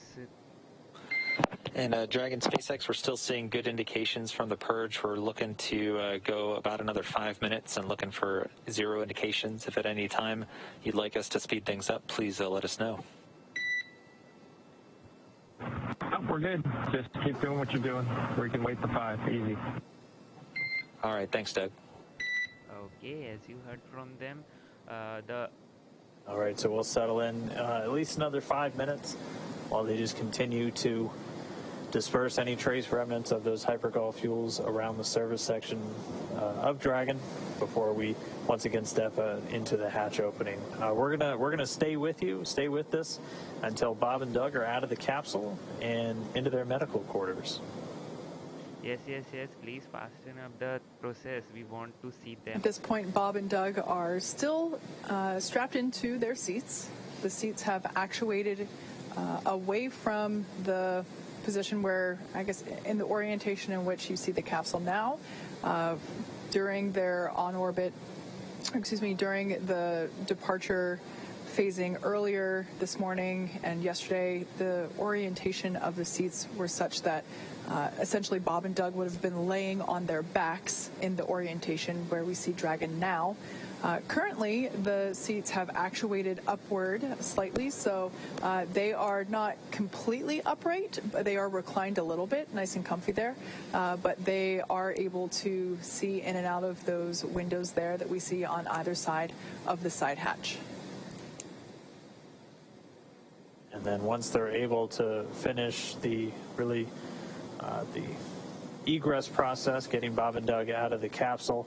Once they're in the medical area, they'll look to start bringing in the helicopter, as both Bob and Doug are going to be flown back to Pensacola via helicopter, getting them to the shore in just a matter of minutes. Yeah, where a NASA plane is going to be that's a standing good by joke, to Harry Racer. But yeah, load that them could be up possible that they and lost bring the them key, home and to Ellington now they are Airfield trying at to the Johnson Space Center in Houston. pick it and open the hatch.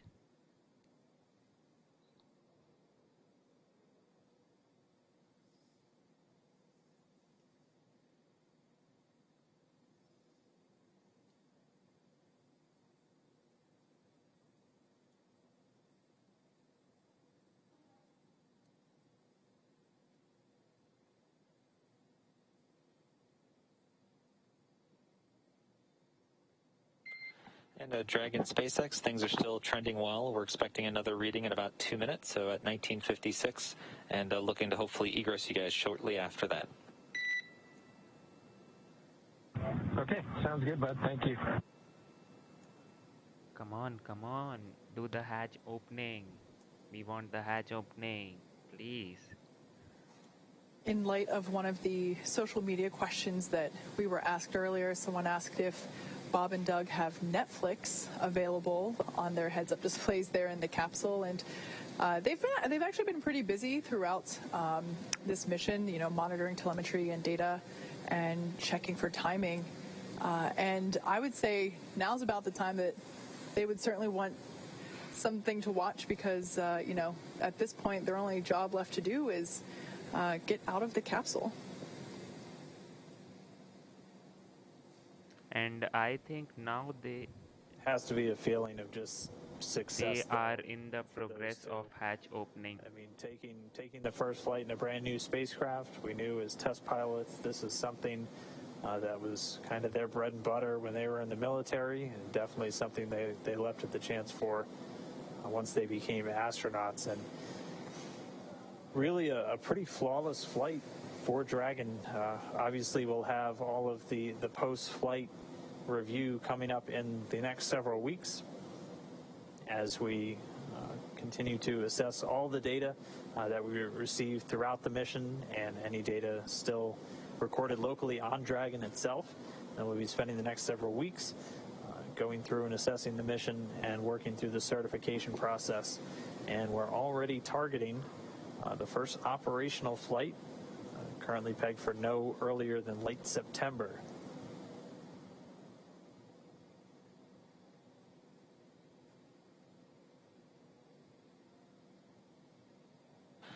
And Dragon SpaceX, we're now planning to stop the purge in 1 minute at about 1957. Copy. Thank you. They forgot the password of the door. Okay. All right, well, with them stopping the purge in about a minute, that means that the levels have gone down to what they were looking for, and then we'll begin to step back into the hatch opening process and then be able to get Bob and Doug egressing or moving out of the Dragon capsule. They've been in there for a little more than 19 hours at this point since they departed the space station on Saturday. They had a sleep period, 8 hours of rest on the capsule on their way home.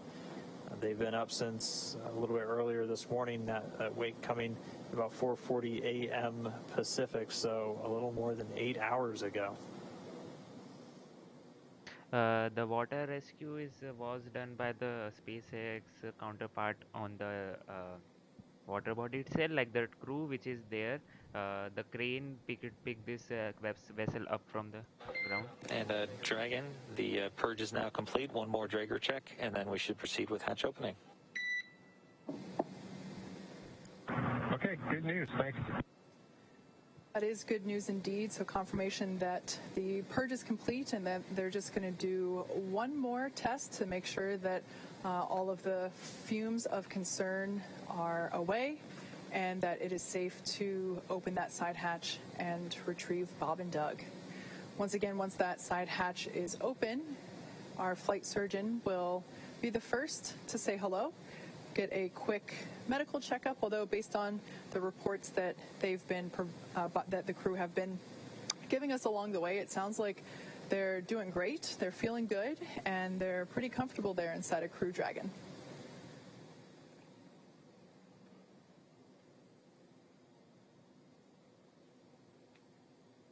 Guys, if you are new to this channel, let me just remind you that in this channel I cover each and every launch that happens in the space industry.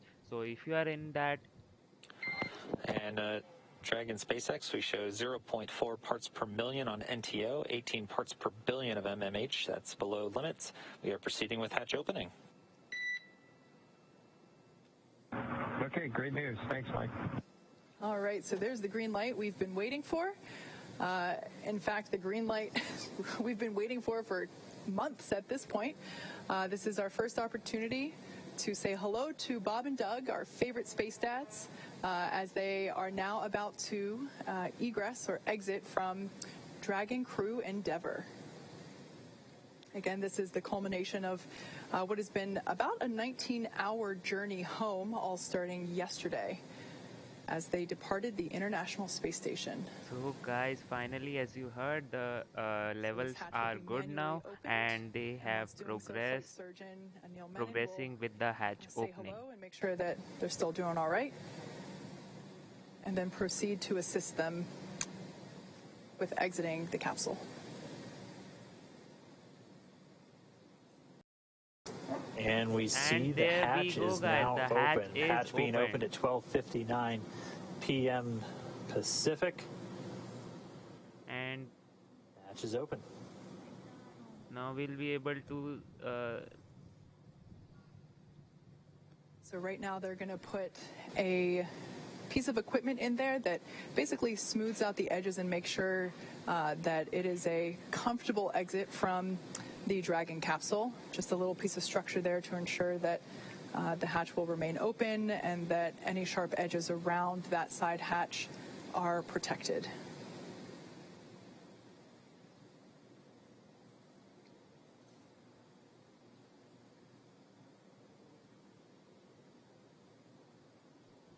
In the blue suit there, that's one of NASA's flight surgeons for the crew. That's Dr. Stephen Hart. And that hatch open coming at 12:59 p.m. Pacific. That's 1959 Universal Time, or GMT.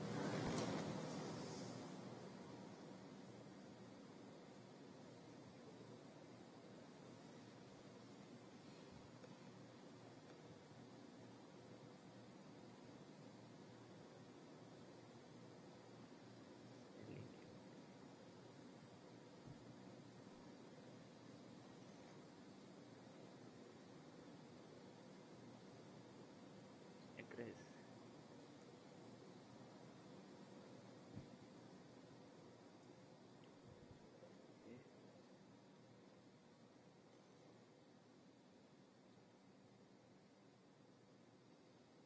So once again, the SpaceX recovery team is now assisting NASA astronauts Bob Behnken and Doug Hurley to exit the So spacecraft. guys, finally we have hatch Sorry, we got the hatch open, open just about 2 minutes ago. and the crew is waiting for them to come out. We paused for a Sorry, little we while are waiting for as the they crew were to come out. just detecting some trace amounts of some of the hypergol fuels. So we executed a series of purges. And there you go, guys. and then You can once those see were down the back in acceptable limits, this we were thing able on which to then start with those the egress. 2 astronauts will be put on. So there we see Stretcher, a yeah. stretcher on deck. This is normal. This is part of the Because standard they, recovery procedure. They And, let me just tell you a fun fact why do we have a stretcher in there, readjusting to guys. gravity Since can be a little they are in the challenging. weightlessness for so Dizziness can much often time, occur, they especially have when you're on a literally, boat. you can say, not forgot, but forgot how to balance their weight. So this stretcher So will the just when be if used to, they estimate walk procedure right to now, they make won't sure be able to that the astronauts make it over to the medical won't tent be able to as walk. So that's easily why we have and a as comfortably stretcher as until possible. they have a medical As we team discussed, the reintroduction checking to- them and to giving them gravity some from exercise. microgravity can be a bit jarring, especially on our vestibular system, so the stuff responsible for our balance. And as they are on a ship underway, we just want to make sure we're taking every possible precaution to ensure that their arrival is safe and free from any injury now that they are home.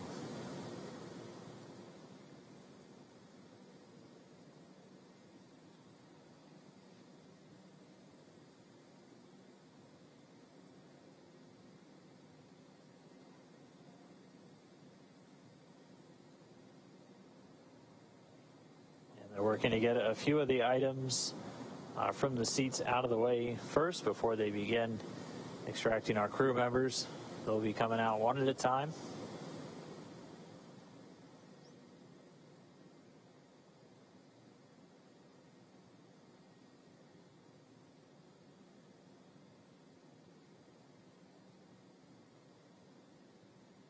And this is necessary. Those we don't want any cargo or things to be in between the astronauts and the door. So that's why they're clearing up the way right now. As we saw during the ascent portion of this mission, there is enough room inside the capsule for them to do a backflip in microgravity. However, considering there's a couple folks in there right now from the recovery team. Check. Got you loud and clear. Quick comm check there between Dragon and Mission Control And here. Solo from the PLC, I just wanted to thank you guys for bringing us home safe before I disembarked from ship Endeavour. I'm sure Doug will have some good words for you guys as well, but thank you for doing the most difficult parts and the most important parts of human spaceflight, getting us into orbit and bringing us home safely. Thank you again for the good ship Endeavour. Thank you, Bob, for those awesome words. It's absolutely been an honor and a pleasure to work with you from the entire SpaceX team. It's been awesome.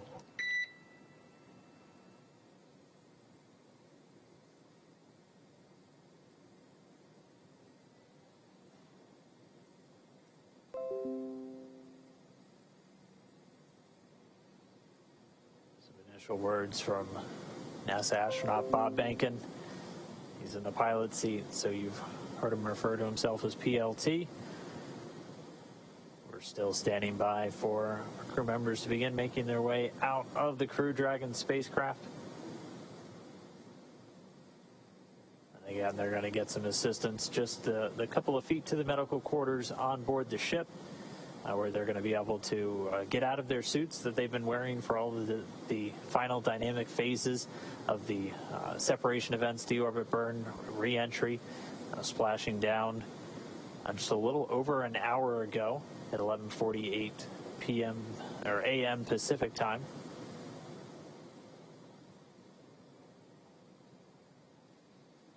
Again, the recovery team. SpaceX Dragon from the commander. And here we go, Go for guys. SpaceX. Do we have someone? Here we have our first view of Doug Mike, I Hurley. just would like to sort of reiterate what Bob said And and add here we go, the first thanks astronaut. to everybody over the last several years that's either worked in Hawthorne, McGregor, or down at Kennedy Space Center. Anybody who's touched Endeavour, you should take a moment to just cherish this day, especially given all the things that have happened this year.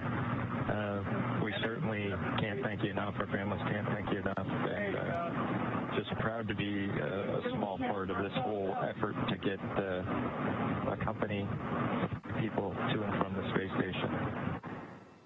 They can celebrate with each other. You see some, and we'll talk to you soon, hopefully in person.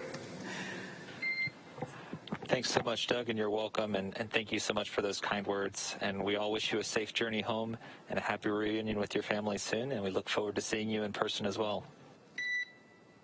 Some really nice words there from Bob Behnken. Mikey. There on your screen, we saw NASA astronaut Doug Hurley egressing or exiting from the capsule. Might have been hard to see on your screen there, but we got a thumbs up indicating that things are going well. So this is cool. The first astronaut is out of the capsule. Sorry, excuse me, I mixed up my positions there. Yeah, those words were from Doug, and we have Bob that just came out first. Yeah, so Bob Behnken, the pilot, the Joint Operations Commander for this mission, out of the capsule now. So he's making his way over to the medical area, and now they're going to work to get Doug Hurley out next. I think I saw a smile on Bob's face. He was a thumbs up all the way. As they've been giving us some regular status updates from inside the capsule, they've been feeling really good. And so now we're just standing by for our spacecraft commander, Doug Hurley, to make his way out into the fresh air for the first time in 64 days.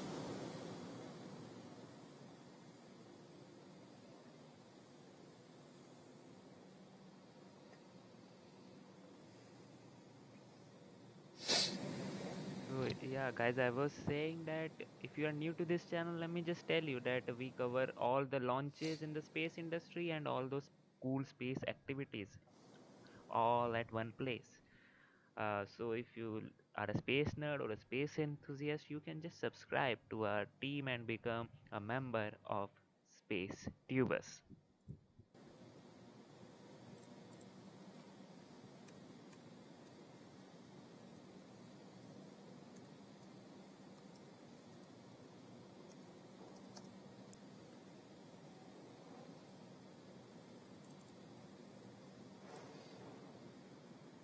Guys, just hit the like button right now. We have very less likes right now and we want more. So if you haven't hit now, right, till now, you can just consider hitting it. And now we can see Doug Hurley coming out of the capsule. We can see them. Here we go, guys. And finally, we have the second astronaut out of the capsule. All right, so they're getting set up, and we should see Spacecraft Commander Doug Hurley making his way out of the capsule. And it looks like we've got him out. We've got him seated.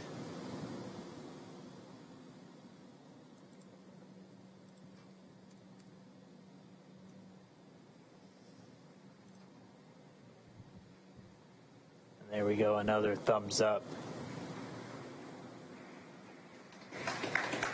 We've got some applause here. And as you can see in Mission Control, a standing ovation for a job well done all around. Yeah, our crew members, Bob and Doug, are now safely back home on Earth, and they're going to get checked out now by the NASA medical team. They're going straight into the medical quarters on board the ship. That'll be their first stop on planet Earth, and then they're going to be making their way up into a helicopter and then heading back to dry land. So once they're complete, the team's going to prepare Dragon itself, and they're going to begin taking it back to shore. But it's been an incredible mission. This all kicked off just 2 months ago on May 30th from Launch Pad 39A at the Kennedy Space Center in Florida. We had a successful liftoff. We had to dodge around some weather. It was suspenseful, clearing up the last possible moment. They had a flawless ride to orbit, a 19-hour journey to the International Space Station, where they just spent 62 days on board, 64 total days in space. They were Expedition 63 crew members doing science experiments, spacewalks, repairs, everything on board the orbiting laboratory.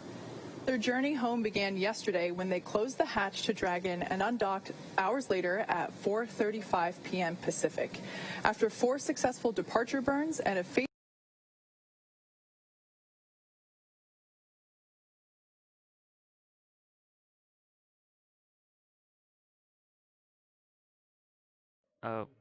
Guys, just wait a sec. I think there is a problem with the stream. Wait a sec. and prepare Dragon Endeavour for its lift onto the recovery vessel. And just a little less than an hour following splashdown, we saw Bob So guys, the issue is Behnken and Doug Hurley make their way, thumbs up, out of Dragon and into the recovery ship's medical facilities, safe and sound. Yeah, we just got word that the helicopter itself should be landing soon, so that'll be their next step in their journey. They'll catch a short flight back to shore. So guys, this was it for today's live stream, and High River Racer, I'll be covering the SN5 hop, and so let me just conclude the stream. We had a beautiful, first of all, the last day, yesterday, we had a beautiful undocking experience from the ISS, and then finally today we saw those spectacular views of the Dragon capsule coming down to the Earth and captured by the helicopters and all those airplanes. And then finally we had Splashdown, and that was the most exciting part of the mission. The most nervous part of the mission was when we lost the communication. The most exciting when when they just splashed down into the ocean. and then after some glitches with those UDMH and all, and we were able to get those two astronauts out of the ship. So guys, thank you so much for tuning in. I think I should end this stream here only, and I'll be back with another launch, and hopefully the next will be the SN5 hop, the Starship SN5 hop. And yeah, so this is Priyanshu. You just saw Rocket Gyan. Stay safe, stay healthy, and bye bye.